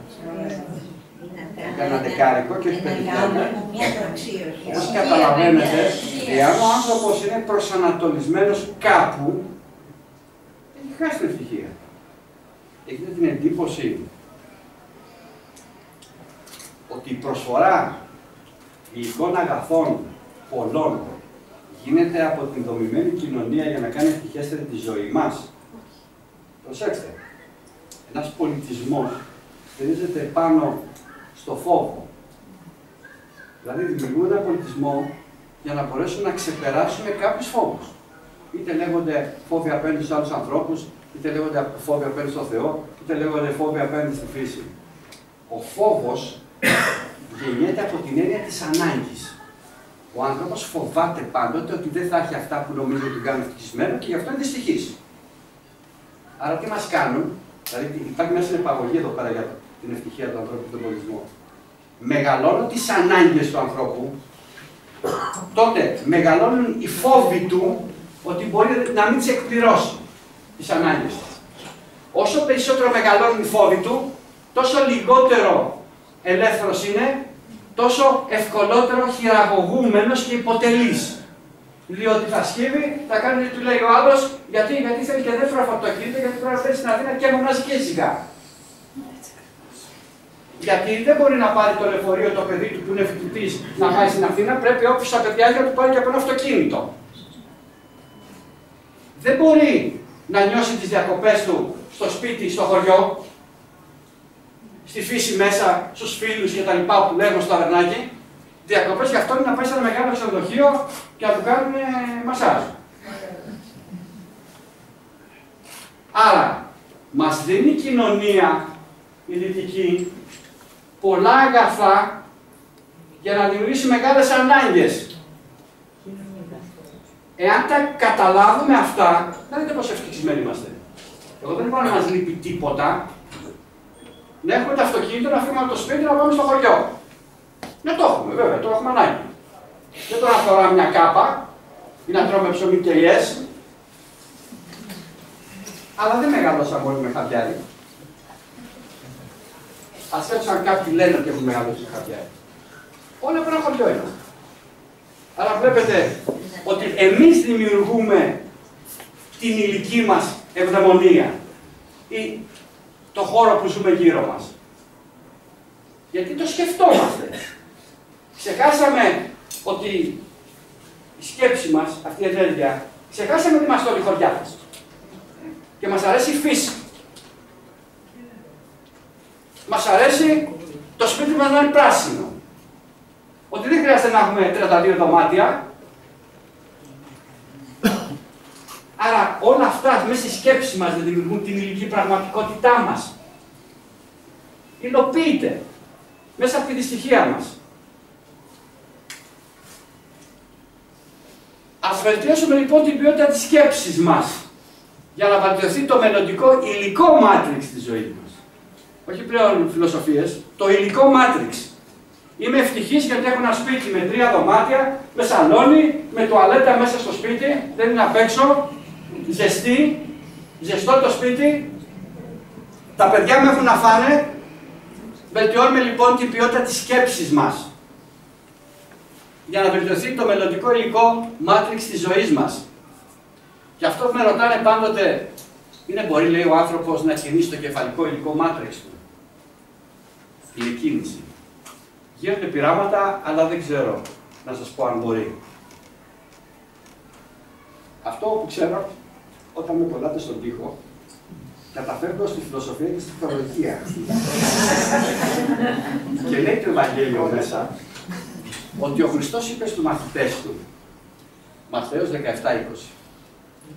αν έχετε πίστη τόσο μικρή όσο ένα σπόρο συναπιού, μπορείτε να πείτε σε αυτή τη μουριά ξεριζώσου και φυτέψου στη θάλασσα και θα σας υπακούσει. Αν έχεις πίστη τόσο μικρή όσο ένα σπόρο συναπιού, μπορείτε να πείτε σε αυτό το βουνό μετακινήσου από εδώ και πήγαινε εκεί και θα υπακούσει. Τίποτα δεν θα είναι αδύνατο για σας. Τώρα κάνει λάθος. Άρα λοιπόν η νέα επιστημονική σκέψη δίνει μια νέα υπόσταση σε αυτό που ονομάζουμε άνθρωπος. Ο άνθρωπος δεν είναι η εικόνα του, το ρες, που ο καθένας μπορεί να το φυλακίζει, να το βασανίζει, να το υποτάσσει. Ο άνθρωπος, αυτή η εικόνα που βλέπουμε και ονομάζουμε άνθρωπο, δεν είναι το άνθρωπο με το κεφαλαίο, είναι το μικρό. Είναι μια πυροελάχιστη εικόνα και κακοφτιαγμένη εικόνα κάποιου άλλου γεγονότος του ανθρώπου με κεφαλαίο, τον οποίον, εάν θέλουμε να αλλάξουμε τον πολιτισμό μας, πρέπει να καταλάβουμε ότι υπάρχει και να επικοινωνήσουμε μαζί του. Καμιά φορά το λέμε συνείδηση και μας κυνηγάει παντού. Αλλά εμείς δεν θέλουμε να τον ακούνε γιατί μας συμφέρει να τον ακούμε. Θέλουμε να υποτασσόμαστε στον νόμο της εικόνας και όχι στον άνθρωπο που είμαστε πραγματικά. Για σκεφτείτε να μπορούσαμε να εκπονήσουμε τα πράγματα, δεν θα χρειαζόμαστε μνημόνιο έτσι. Αν είχαμε κατακτήσει όλα αυτά τα πράγματα, λέω, δεν θα υπήρχε μνημόνιο από μόνο, γιατί οι άνθρωποι θα είχαν καταλάβει πολλά πράγματα, ότι όλα αυτά είναι βλακίες που τα μάθουμε, δεν το για μας, για κάποιους τέλος πάντων. Λοιπόν, μια κοινωνία ανθρώπων που θα έχει πλήρη επίγνωση της ανώτερης φύσης της, γιατί αυτή είναι μια ανώτερη φύση, θα καταλάβει τη σχέση της εικόνας της προς την πραγματικότητα του ανθρώπου, θα αναζητήσει κάτι νέο, σε κάθε επίπεδο, σε θεολογικό, σε κοινωνικό, σε επιστημονικό. Δεν κάνει αυτό που έχουμε. Αυτό είναι political και social incorrect. Δηλαδή, θα πρέπει να αλλάξουμε τη θεολογία, να αλλάξουμε την κοινωνική δομή, να αλλάξουμε τη δομή της επιστήμης, τη φιλοσοφία της επιστήμης. Αλλά ξέρετε, και η θεολογία και οι κοινωνικές δομές και η επιστήμη έχουν διοικητικές δομές ανθρώπινες. Και κανένας δεν αλλάξει την καρέκλα. Δηλαδή, μια τέτοια αλλαγή πρέπει να αλλάξουν φρουράς καρέκλες. Και δεν είναι αυτό. Είναι incorrect που λέω. Δεν είναι σωστό. Άρα, αν αλλάξουν αυτά τα πράγματα, θα δημιουργηθεί ειρηνικά ένα νέο πολιτισμικό ρεύμα. Πρέπει να καταλάβουμε ότι αυτή την ιστορική περίοδο, δεν στην Ελλάδα, μιλάω για όλο τον δυτικό πολιτισμό. Βρισκόμαστε ακριβώς, ζούμε τις οδύνες της γέννησης αυτού του πολιτισμικού ρεύματος. Η οικονομική κρίση δεν είναι το αίτιο, αλλά το αποτέλεσμα της κατάρρευσης ενός πολιτισμού. Πίσω από αυτά τα τρελά, τα spread, πώς τα λένε, τα επιτόκια, περίεργα αυτές τις λέξεις οικονομικές, κρύβονται άνθρωποι. Άνθρωποι απολύτιστοι. Άνθρωποι που δεν κατανοούν τη λέξη άνθρωπος. Δεν κατανοούν τα νέα μηνύματα των θετικών επιστημών. Όλα αυτά που είπαμε προηγουμένως. Σκέφτονται με έναν τρόπο παλιωμοδίτικο, ας το πω έτσι, για να μην χρησιμοποιήσω κακές εκφράσεις. Άρα λοιπόν, ας καλωσορίσουμε το καινούριο και ας το προστατεύσουμε. Και να πω κάτι, όσοι με ξέρουν, δεν είμαι καθόλου εθνικαράς. Έτσι. Αλλά και σε αυτή τη γέννηση, τη γέννηση αυτή του νέου πολιτισμού, η Ελλάδα δίνει τα πρώτα θύματα. Όπως πάντα. Και θύματα είναι όλοι αυτοί όσοι υποφέρουν στην Ελλάδα. Η πρώτη μάχη πάντα. Την πρώτη μάχη, γι' αυτό έχουμε και τα πρώτα θύματα δικά μας. Και να κάνω και μία πρόβλεψη που μπορεί να μην υπάρχω, αλλά εσείς περισσότεροι νεότεροι, ότι όταν όλη η Ευρώπη σταματοκυλιέται, εμείς κατά πάσα πιθανότητα θα έχουμε βρει την ισορροπία μας στο μέτρο. Πολύ πιο σύντομα. Δεν θέλω να πω γενικότερα, στις απόψεις σε αυτό το θέμα, απλώς κάνω έτσι να κάνω και εγώ να παραστήσω τον προφήτη. Ενδείξεις. Γιατί θα μας πηγαίνετε η Ευρώπη, γιατί θα μας πηγαίνετε. Και θα λυσάξει και θα φέρει στον άλλο. Η Ευρώπη δεν έχει συνειδητοποιήσει, η Ελλάδα μπορεί να μην πάντα δίνει στις μεγάλες αλλαγές, δίνει πάντα στους πρώτους νεκρούς. Είναι μνημείων δημιουργίας καταστάσεων ευρύτερων.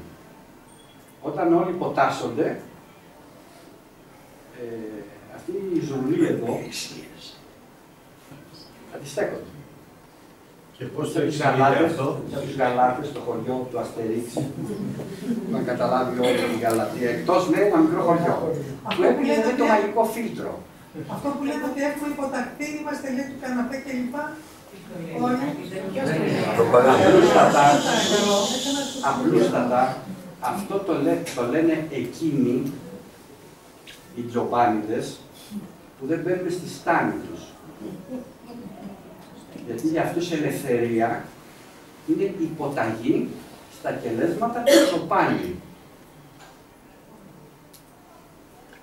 Ο ελληνικός λαός έχει πάρει τα μηνύματα της ιστορίας γιατί έχει πληρώσει πολύ. Αυτό το έχουμε καταλάβει όλοι μας. Δεν είμαστε δειλοί. Είμαστε πλέον στην ωριμότητά μας σαν έθνος λογικοί και αναμένουμε. Αυτός ο οποίος έτσι ανέτεια βγαίνει για να τον καθαρίσει ο αντίπαλος, είναι ηλίθιος, δεν είναι ήρωας. Ο ήρωας γίνεται όταν ξέρει πότε θα δώσει τη μάχη, κάτω από ποιες συνθήκες που εκείνος επιλέγει και όχι ο αντίπαλος του.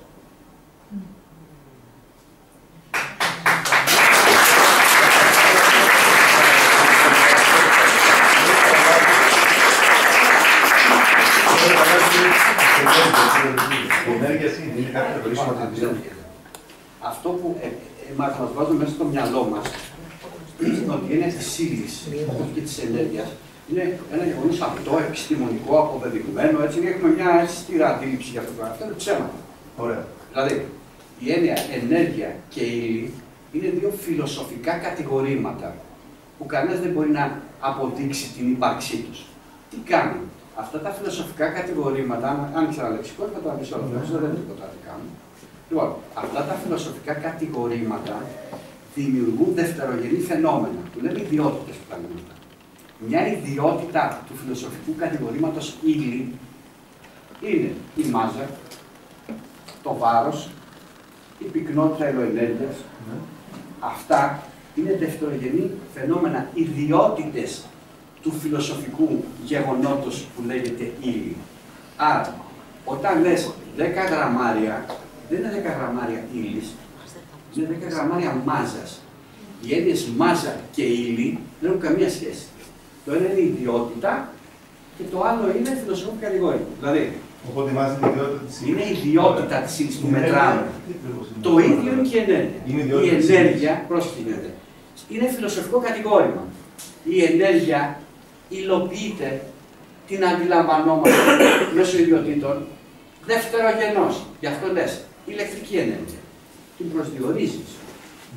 Λες βαρυτική ενέργεια, μαγνητική ενέργεια.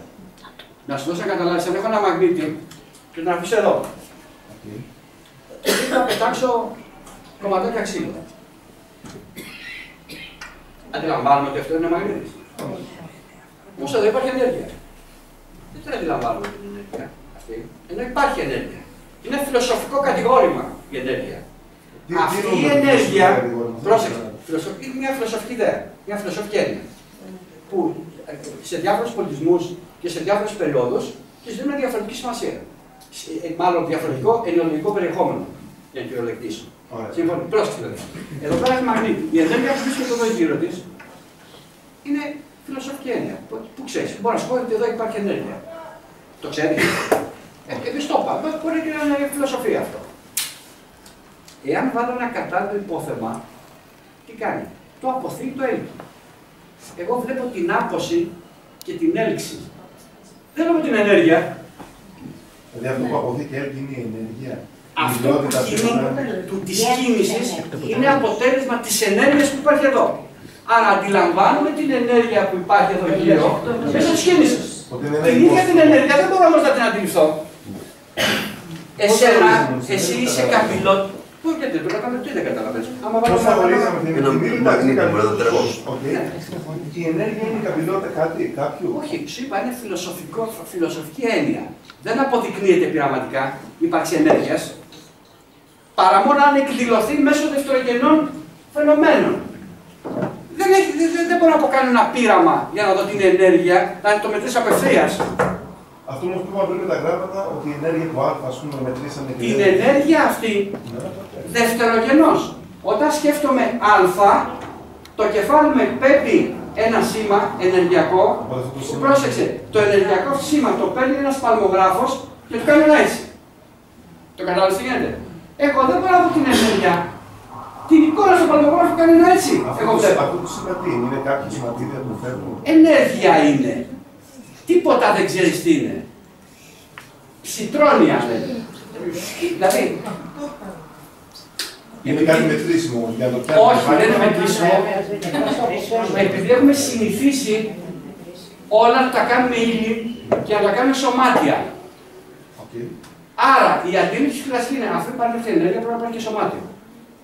Μπορεί να μην μπορώ να το βρω, το σωμάτιο αυτό, και το λέω ψητρόνιο. Δεν μπορώ να το βρω, ούτε μπορώ να το εντοπίσω. Αλλά πρέπει να είναι σωμάτιο.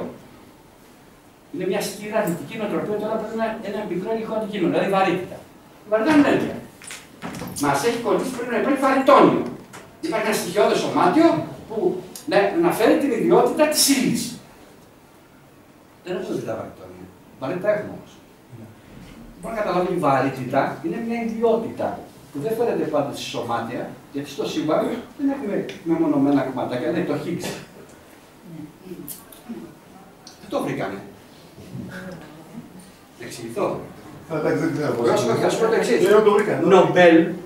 Νομπέλ πήρε ο Higgs, με σίγμα στο τέλος, είναι το όνομά του στο σίγμα, το τέλος, δεν είναι στο πληθυντικό, ο Higgs για τη θεωρία που ανέπτυξε. Γιατί αν δεν είναι το Νομπέλ για το Higgs που βρέθηκε, θα το δίνανε στην ομάδα που το βρήκε.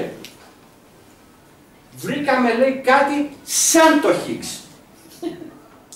Δεν βρήκαμε, δηλαδή εξαφανίστηκες εσύ και η Νικολούλη ψάχνει. Δηλαδή για σένα. Κάποιος σαν και εσένα. Δεν το δεις τη μαμά σου. Εντάξει, δεν κατάλαβα τι να πες. Κατάλαβα ότι μου την έδωσε να περιμένεις. Το τελειφθό. Λέτε ότι καπηλώνεται ο χώρος προς μια τέταρτη διάσταση. Και εφόσον γίνεται αυτό πάνω από όριο εμφανίζεται. Αυτό θα μπορούσα να το κάνω απλά, με είχα μια τέταρτη 20 λεπτά. Ακόμα κάνω μια διάλεξη 20 λεπτά. Δεν είναι πολύ απλό. Ναι, αν είναι. Καπηλώνεται από ένα όριο και παραπάνω μπορούμε να το αντιληφθούμε αυτό ότι υπάρχει εκεί μάζα. Και όταν αυξηθεί η μάζα, εξαφανίζεται από εμάς, γίνεται μαύρη τρύπα. Γιατί επιμένει, καταρχήν υπάρχει ένα σύστημα τρισορθογώνιο. Μαθηματικά μπορεί να υπάρχει τετραορθογώνιο. Δεν μπορεί. Μαθηματικά. Λοιπόν, μαθηματικά μπορεί να υπάρχει απειρορθογώνιο. Γιατί οι διαστάσεις να είναι 4 και όχι άπειρες. Ή 14, ό,τι θέλετε. Κατάλαβε πρώτα την τέταρτη. Αυτό δεν το λέω μόνο για σένα, ναι.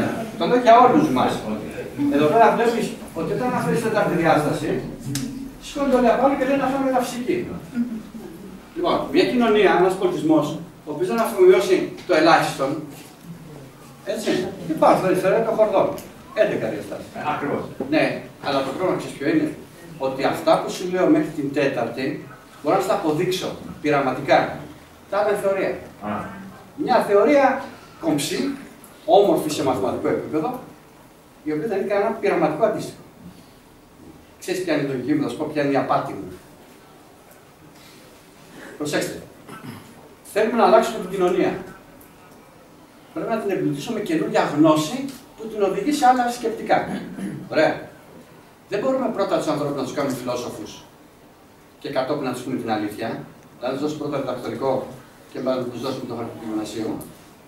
Ζούμε σε μια κοινωνία που είτε μας αρέσει είτε δεν μας αρέσει, είναι η κοινωνία του άψτου Θωμά.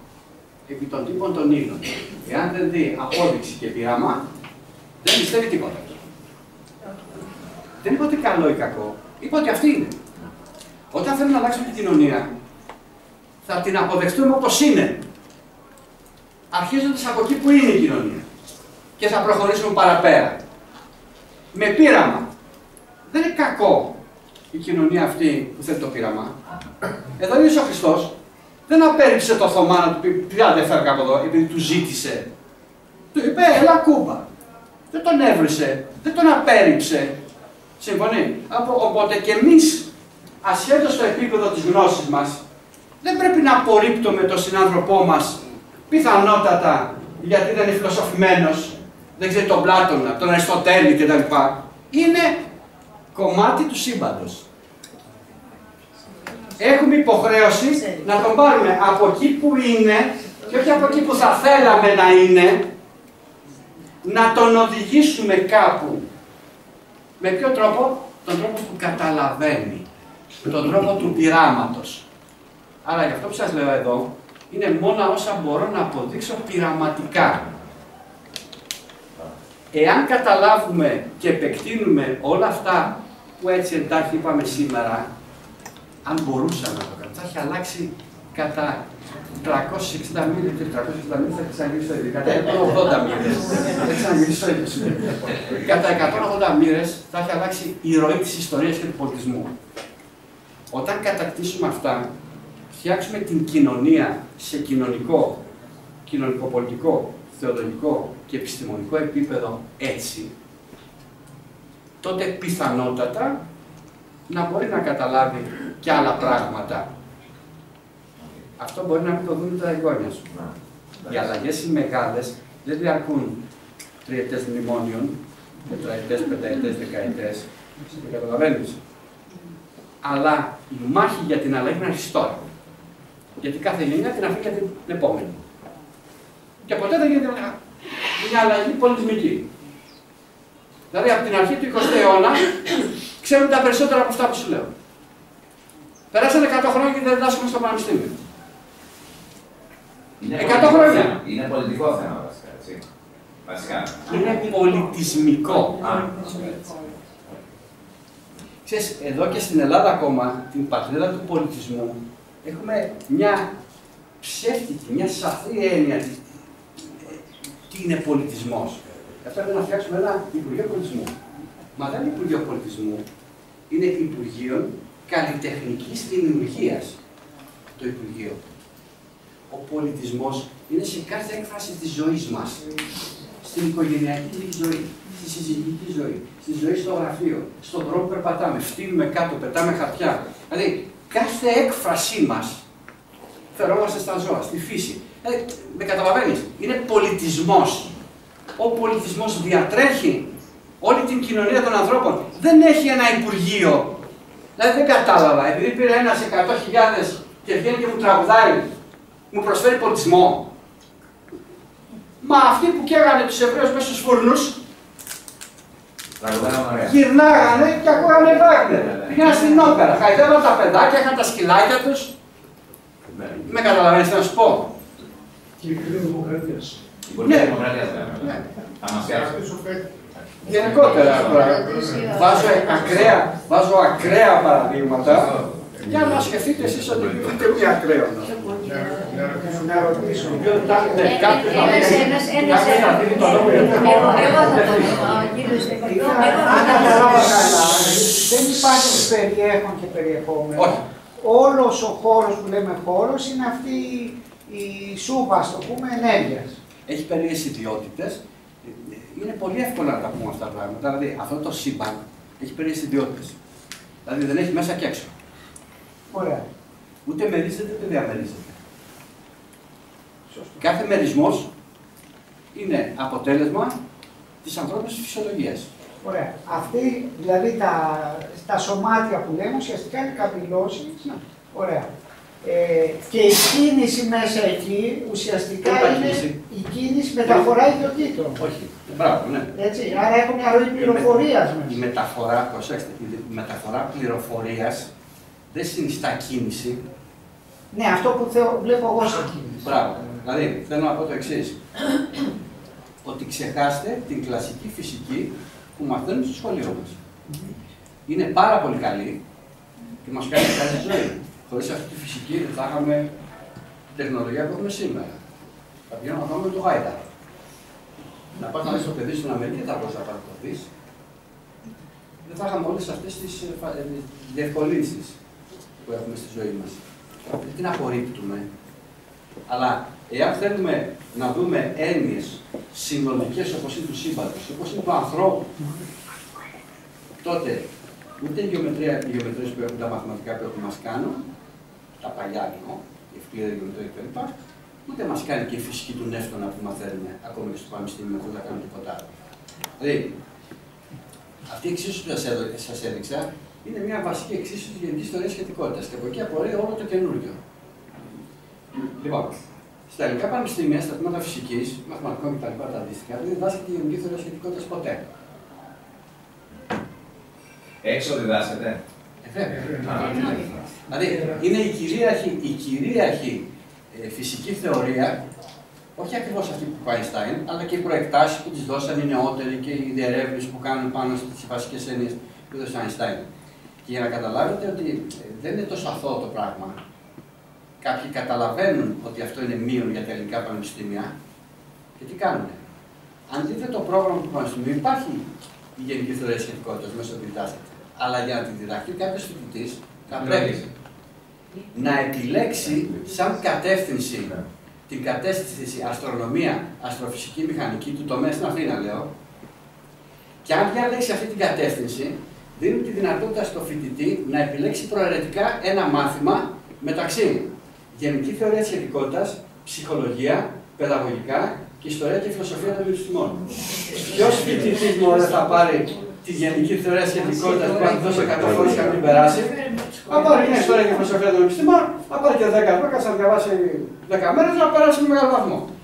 Άμεσο αποτέλεσμα, που το ξέρουμε αυτό, γι' αυτό το κάνουμε, άμεσο αποτέλεσμα να έχει 250-300 φοιτητές στο έτος και 3-4 να παίρνουν τη γενική θεωρία σχετικότητας. Που πάνε να πει ότι κανένας δεν την έκανε.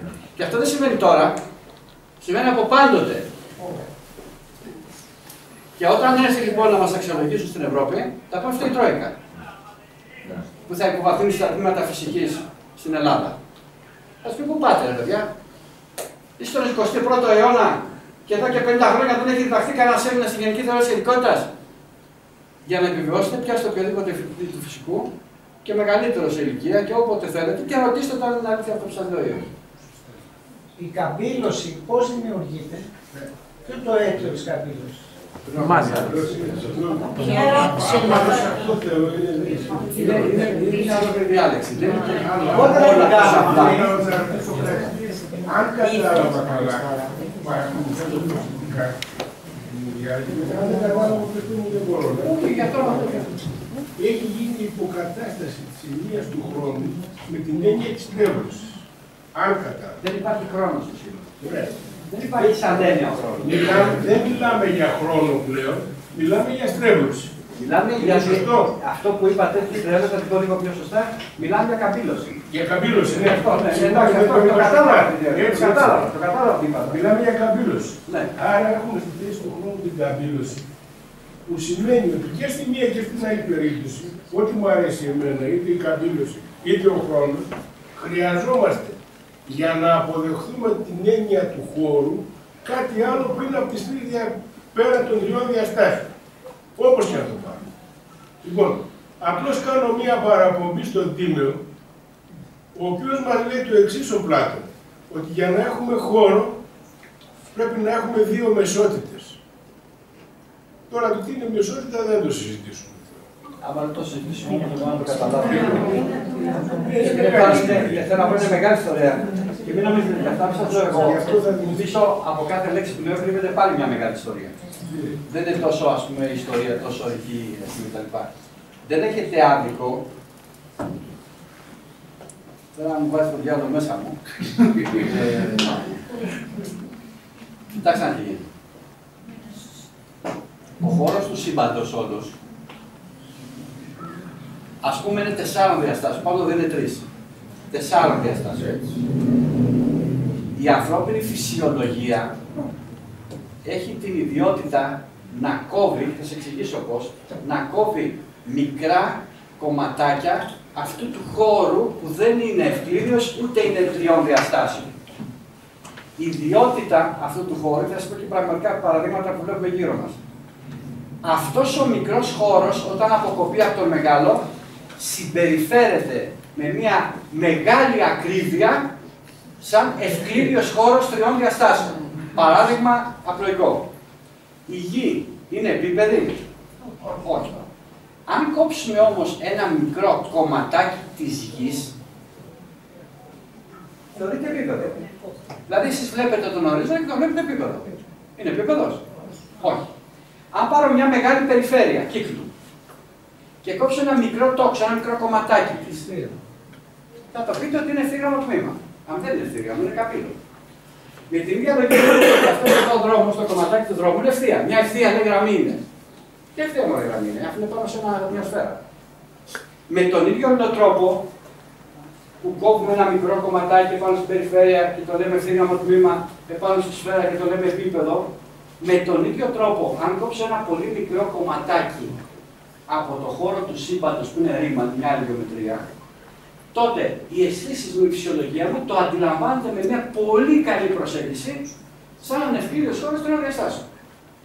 Το κομματάκι, συγγνώμη που σας λέει, αιτιολογείται βάσει του τρίτου αιτήματος του ευκλήρου. Το οποίο ο ρήμα και ο κομματάκι δεν το το κομματάκι αυτό, δικαιολογία, αυτό που σας είπα, είναι θεώρημα της γεωμετρίας ρήμα. Ναι. Να το κάνω απλό όμως, γιατί δεν μπορώ να κάνω τώρα, να μιλήσω για ρήμα και τα λοιπά, να το κάνω πάρα πολύ απλό, είναι το εξής, ότι οι αισθήσεις μου έχουν μικρή εμβέλεια. Ακόμα και τα όργανα μου, δηλαδή η δυνατότητα της φυσιολογίας μου να αντιληφθώ γύρω-γύρω, τα όρια δηλαδή της φυσιολογίας μου, κόβουν ένα απειροελάχιστο κομμάτι. Δηλαδή έχω μια τεράστια γη και ο ορίζοντας είναι τόσο μικρός. Τον ορίζοντα αυτόν στο σύμπαν τον λέμε κοσμολογικό ορίζοντα. Άρα δεν έχω τη δυνατότητα λόγω της φυσιολογίας μας παρά να δω μόνο ένα μικρό κομματάκι. Και όταν λέω να δω, εξηγούμε. Μην μου πείτε ότι να πάρω μεγαλύτερο τηλεσκόπιο, μεγαλύτερα όργανα, είναι έξω από τη δυνατότητα της φυσιολογίας μου.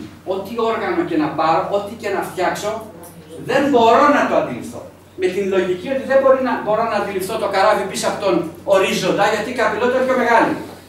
Δεν πάτε να βάλετε τηλεσκόπια, δεν πάτε να βάλετε οτιδήποτε. Δεν θα το δεις ποτέ το καράβι από πίσω. Και μου πείτε ότι βάζω το δορυφόρο, γιατί το δορυφόρο δεν είναι πάνω στη γη. Έτσι, είναι από πάνω από τη γη. Το ίδιο σημαίνει είμαι μέσα εγώ στο χώρο ρήμα. Είμαι στο ξενοδοχείο πάνω στη γη. Άρα, ό,τι όργανο και να φτιάξει, όσο τέλειο, δεν μπορεί να δει πίσω από την καπηλότητα που δεν αντιλαμβάνεται. Δεν μπορώ να δω πίσω από τη μελανιόπη τι κρύβεται. Μπορώ να κάνω μαθηματικά από πίσω. Είναι μια ιστορία, αλλά οι χώροι αυτοί δεν βρίσκονται έξω από τη δυνατότητα τη επιστήμης. Και εδώ υπάρχει ένα άλλο μύθο και ψέμα. Ποτέ ο Αϊνστάιν δεν μα είπε ότι δεν υπάρχει ταχύτητα μεγαλύτερη από την ταχύτητα του φωτός. Μου είπε το Αϊνστάιν, κοιτάξτε πώς η μισή αλήθεια μπορεί να διαμορφώσει έναν πολιτισμό. Μας είπε ότι στο αισθητό και μετρούμενο σύμπαν, το σύμπαν δηλαδή που αντιλαμβάνεται η ανθρώπινη φυσιολογία, δεν μπορεί να υπάρξει ταχύτητα μεγαλύτερη του φωτός. Και μπορούμε να αποδείξουμε πολύ απλοϊκά με μαθηματικά, επειδή είναι πάντα αυτά τα πράγματα, πάρα πολύ απλοϊκά, με απλοϊκά μαθηματικά της Δευτέρας, όχι, της πρώτης Δευτέρας Λυκείου, τότε που πήγαινα εγώ στο Λύκειο, τώρα κάνουν περίεργα πράγματα, μπορούμε να αποδείξουμε ότι αυτό που λέει ο φυσικός ταχύτητα δεν είναι τίποτα άλλο από καπηλότητα. Είναι ίσον. Ταχύτητα ίσον καπηλότητα. Άρα λοιπόν τι γίνεται. Δεν υπάρχει ταχύτητα. Δεν υπάρχει χρόνος. Γιατί όταν λέμε δεν υπάρχει χρόνος. Στα μαθηματικά μαθαίνουμε ότι όλες οι διαστάσεις, οι μαθηματικές διαστάσεις, γιατί η φυσική αναγκαστικά ασχολούνται με τα μαθηματικά, έτσι. Όλες οι διαστάσεις είναι ισότιμες και ισοδύναμες. Και αν χρειαστεί να μετρηθούν, μετριώνται με τη μία μονάδα. Όποιος δεν το πει αυτό, τον κόβουμε. Στο πετάμε απ' έξω, στο πανεπιστήμιο. Άρα, είναι ένα πράγμα που δεν καταλαβαίνω. Όταν μας δίνει σχετικότητα ότι οι τρεις διαστάσεις μετριώνται σε αντιμέτρα, η μία σε σεκόντ, σε λεπτά, Δύο τεινά μπορεί να συμβαίνουν. Αφού έπρεπε, για να είναι διαστάσεις, έπρεπε οι αιτήσεις να μετρώνται στην ίδια μονάδα. Είτε το σεκόντ, το δευτερόλεπτο της ώρας, συμπίπτει με το σαντιμέτρο και δεν το καταλαβαίνουμε. Δηλαδή, μπορεί κάποιος να μην καταλαβαίνει ότι το μίλι και το χιλιόμετρο είναι διαμονάδα. Και να νομίζω ότι είναι άλλες μονάδες. Ή αυτό το οποίο ονομάζουμε σεκόντ δεν είναι διάσταση, αλλά ένα παράγωγο μέγεθος. Όπως είπαμε, ύλη και μάζα, που αφού είναι παράγωγο μέγεθος, μπορεί να το μετρώσουμε ό,τι θέλουμε. Στο σύμπαν αποδεικνύεται ότι το σεκόντ με το σαντιμέτρο συμπίπτουν. Δηλαδή, όταν ακούτε, και εμείς λέμε σε αυτό, και λέμε ότι η ακτίνα του σύμπαντος είναι τόσο, μέσα στο μυαλό, όσο μας έχουν κάνει τα σχολεία, και εμείς λέμε που δεν το τονίζουμε, μας κολλάει η ιδέα ότι η ακτίνα του σύμπαντος μετράει σε χιλιόμετρα. Αυτή είναι ακτίνα, εμείς πούμε μια ακτίνα, ξέρετε, της σφαίρας. Αν κάνουμε τις πράξεις, η ακτίνα του σύμπαντος μετριέται σε χρόνο. Εμείς έχουμε την εντύπωση, κοιτάξτε πόσα πράγματα, άλλη φορά αυτά. Δηλαδή, κοιτάμε μακριά μας, δηλαδή μακρινοί γαλαξίες, και έχουμε την εντύπωση ότι όσο πιο μακριά κοιτάμε, ανοίγει η σφαίρα, μεγαλώνει η σφαίρα. Έχουμε αποδείξει πειραματικά, λογικά, με μαθηματικά, ό,τι θέλετε με 1.000.000 τρόπους, ότι όταν κοιτάμε τους μακρινούς γαλαξίες, μελετάμε το παρελθόν του σύμπαντος. Εάν θεωρήσουμε ότι το σύμπαν γεννήθηκε, ας το πούμε έτσι, με τη μεγάλη έκρηξη, μπαμ. Στην αρχή πρέπει να είναι μικρό και μετά να ανοίγει σιγά σιγά. Συμφωνεί? Άρα, όταν κοιτάμε προς τους μακρινούς γαλαξίες, πρέπει να μικραίνει η σφαίρα. Ενώ εμείς βλέπουμε να μεγαλώνει τη σφαίρα. Βλέπετε ότι και βλέπουμε στο σύμπαν είναι εικόνα ψεύτικη. Αυτό λέγεται τοπολογία. Είναι αυτό που δεν υπάρχει μέσα και έξω. Αυτό που βλέπουμε εμείς έξω είναι μέσα. Και αυτό που βλέπουμε εμείς μέσα είναι έξω. Αυτό που βλέπουμε μπροστά είναι πίσω. Αυτό που λέμε μέλλον είναι παρελθόν. Αλλά καταλαβαίνετε, εμείς σε ένα τέτοιο σύστημα, τι ενέχει ο χρόνος, όταν ο χρόνος των ρολογιών και των ημερολογίων. Ο χρόνος των ρολογιών και των ημερολογίων, προσέξτε, είναι μια μονάδα μέτρησης για να μετράμε τον κύκλο της ζωής του ανθρώπου. Ο κύκλος της ζωής του ανθρώπου δεν είναι η τέταρτη διάσταση, είναι ένα παράγωγο μέγεθος, η πυκνότητα ελαιοενέργειας. Άρα στο σύμπαν υπάρχει η τέταρτη διάσταση, που είναι ένα άλλο πράγμα, μαθηματικό πείραμα, πράγμα κτλ. Και υπάρχει και ένα του χρόνου αυτού. Δεν υπάρχει. Του γραμμικού χρόνου, έτσι. Ο γραμμικός, πρόσεξε, ο γραμμικός χρόνος είναι μία φιλοσοφική ενόραση της δυτικής κοινωνίας. Για να σου δώσω να καταλάβεις, είναι αυτό που λέγαμε ο χρόνος τώρα. Οι δυτικοί θεωρούν τον χρόνο ευθύγραμμο, δηλαδή σύγχρονη επιστήμη. Κάνουν κοσμολογίες και παίρνουν Νομπέλ. Την ίδια στιγμή, ο Τσάντρασεκάρ κάνει κοσμολογία στις Ινδίες που λόγω του υπόβαθρου του φιλοσοφικού το θεωρεί κυκλικό. Κάνει κοσμολογία και ξαναπαίρνει Νομπέλ. Άλλη χρονιά. Άλλη χρονιά, καλά, δεν παίρνει την ίδια χρονιά. Παίρνει Νομπέλ κι αυτός. Και δεν μιλάω για τώρα, μιλάω για ζωή ανθρώπους, έτσι.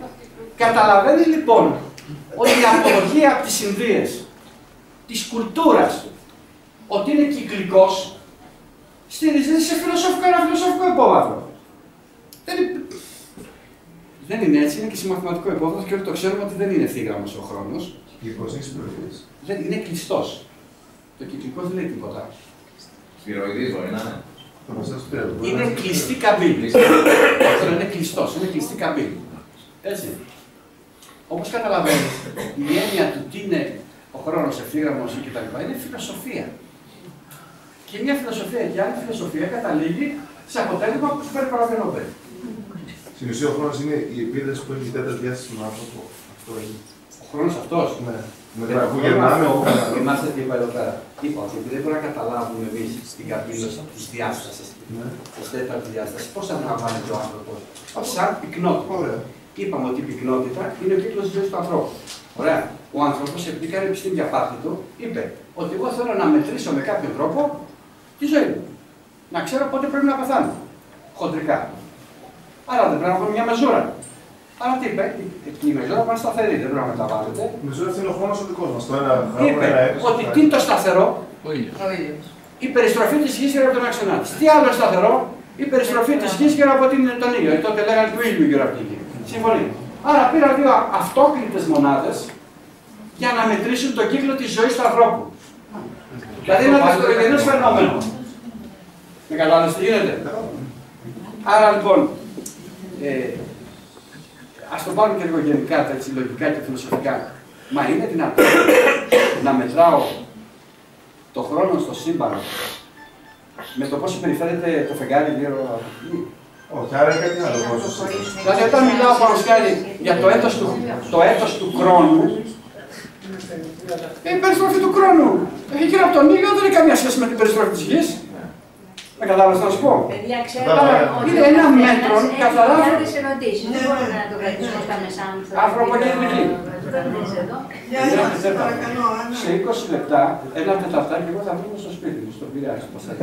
Οπότε θα δω και τον αγώνα. Κύριε είπατε ότι το σήμα είναι αριθμός. Μήπως θα μπορέσετε να μας πείτε τι είναι αριθμός? Είναι ένα μαθηματικό γεγονός το οποίο δεν έχει ηλική υπόσταση. Είναι αυτό που λέω, δεν είναι κάτι, μια φωτογραφία εκεί. Μια εικόνα, δηλαδή εσείς τώρα σκέφτεσαι κύβος. Σκεφτείτε το κύβο. Ο κύβος όταν το σκέφτεσαι είναι πλατωνικό στερεό. Δηλαδή δεν έχει ηλική υπόσταση. Εσύ μόνο μέσα στη φαντασία σας. Εσύ μπορείτε να τον βάλετε τον κύβο, να στρίβει, να γυρνάει, να κάνει ό,τι θέλετε. Υπάρχει αυτός ο κύβος. Δεν έχει ηλική υπόσταση. Άρα λοιπόν όταν λέμε μαθηματικό σημείο, γιατί οι αριθμοί αποτελούν μαθηματικά σημεία, δηλαδή που φτιάχνουν ένα κύβο. Νοητά όμως. Δεν υπάρχει ύλη. Μέσα στο χώρο του σύμπαντος δεν υπάρχει χρόνο. Στο χρόνο το φτιάχνουμε, αυτό το ορολογιό το φτιάχνουμε μόνοι μας. Για να εξυπηρετούμαστε. Μέσα στο σύμπαν υπάρχει πάνω κάτω. Για σκεφτείτε να βρίσκεστε να πλέτε σε ένα χάος. Να μην υπάρχει άλλο αντικείμενο γύρω σας. Πέστε μου, με ποια λογική θα ορίσετε το πάνω και το κάτω? Και να πω κάτι που θα το καταλάβετε καλύτερα. Πάτε έναν άνθρωπο που κάθεται στο βόρειο πόλο και έναν άνθρωπο που κάθεται στο νότιο πόλο. Εσείς στο βόρειο πόλο ποιο λέτε πάνω? Το πάνω του κεφάλι σας. Το ίδιο κάνει και άνθρωπο στο νότιο πόλο. Λέει το πάνω, πάνω του κεφάλι. Αλλά το πάνω του νότιου ημισφαίρου είναι κάτω για τον άνθρωπο που στο βόρειο πόλο. Αυτές είναι οι συμβάσεις για να μπορούμε να επικοινωνούμε μεταξύ μας, να καταλαβαίνουμε πράγματα μεταξύ μας. Δεν είναι νόμοι του σύμπαντος. Όπως προφανώς και τα ηλεκτρόνια. Εκεί που είπατε ότι η καμήλωση του χώρου είναι τίποτα και όλο αυτό που είπατε το τίποτα. Άρα και τα ηλεκτρόνια που λένε ότι είναι περιόνια, σωματίδια της γης, είναι απλώς και να συνεννοούμαστε. Όχι. Υπάρχει μια δογματική αιμονή, μία αποδεικνυόμενη, μάλλον αποδεικνύει το ανάποδο. Υπάρχει μια αιμονή της κλασικής φυσικής, των κλασικών επιστημόνων, μάλλον, των θετικών επιστημόνων, που θέλουν όλα τα πράγματα να είναι ήλιοι. Τι σημαίνει όμως? Φτάνουμε σε αυτά τα στοιχειώδη σωμάτια που ξέρουμε ότι δεν είναι ήλιοι. Είναι ρεύματα ενέργειας. Αυτά τα σωματίδια που σας λένε δεν γίνονται αισθητά από τις ανθρώπινες αισθήσεις, όχι τα όργανα.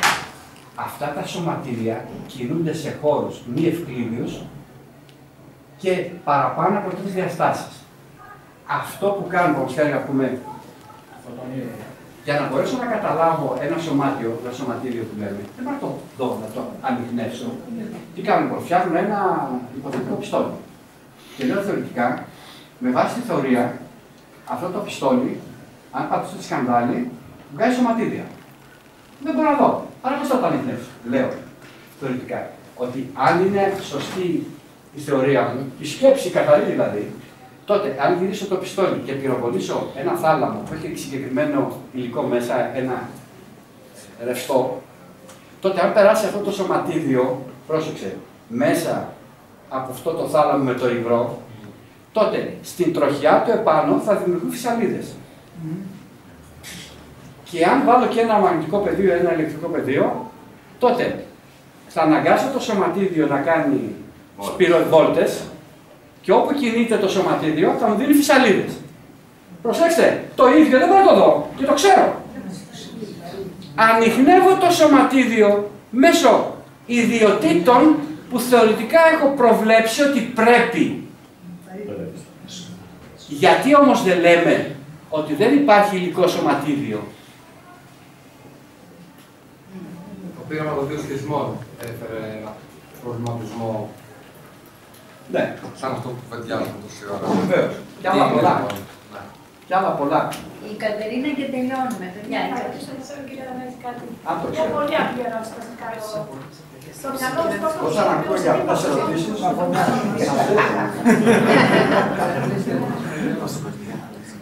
ρώτησε για το μυαλό μας, σε τι ποσοστό χρησιμοποιούμε το μυαλό μας τελικά, τι δυνατότητες έχουμε. Έχουμε δυνατότητες. να σε εξηγήσω. Και τι σχέση Αυτό το έχει οποίο το λένε, δεξιό ημισφαίριο. αυτό που λέει καταρχάς είναι έξω από τα νερά μου. Είναι μέσα στις εγκυκλοπαιδικές μου γνώσεις. Άρα, λέω, είναι έξω από τα νερά μου τα επιστημονικά, κάπου μέσα στις εγκυκλοπαιδικές μου γνώσεις η απάντηση. Από ό,τι λένε οι ειδικοί, που δεν είμαι εγώ, χρησιμοποιούμε ένα πολύ μικρό μέρος στο κεφάλι μας. Λοιπόν, εγώ ως μη ειδικός και άσχετος, μπορώ να κάνω και λάθος, λέω το εξής. Μας λένε οι ειδικοί ότι χρησιμοποιούμε ένα μικρό μέρος στο κεφάλι μας. Η ερώτησή μου είναι, το άλλο είναι άδειο ή είναι γεμάτο και δεν το χρησιμοποιούμε?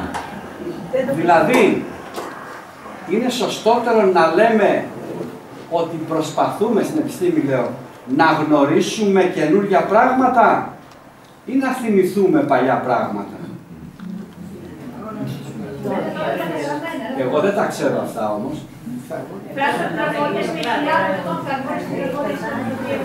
Δηλαδή, στόχος της επιστήμης είναι να γνωρίσουμε και να θυμηθούμε. Άσε να έρθουμε απαντάω. Το μετράω.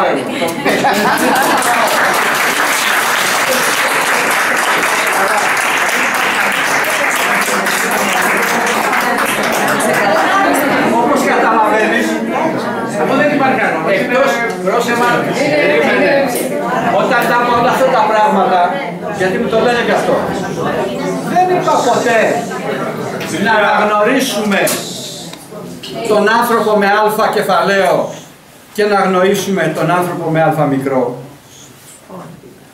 Δηλαδή, ξέρω ότι το σινεμά είναι ψέματα. Εγώ είμαι φίλος του κινηματογράφου όμως και γουστάρω πάρα πολύ να πηγαίνω να βλέπω ταινίες. Και ας ξέρω ότι είναι ψεύτικο. Νιώθω ευτυχισμένο να βλέπω ταινίες. Άρα, το ότι αναγνωρίζω την πραγματικότητα ότι η ταινία είναι ψέματα, δεν μου στερεί τη δυνατότητα να χαίρομαι βλέποντας μια ωραία ταινία και πολλά άλλα πράγματα ακατάλληλα για να μιλήσω.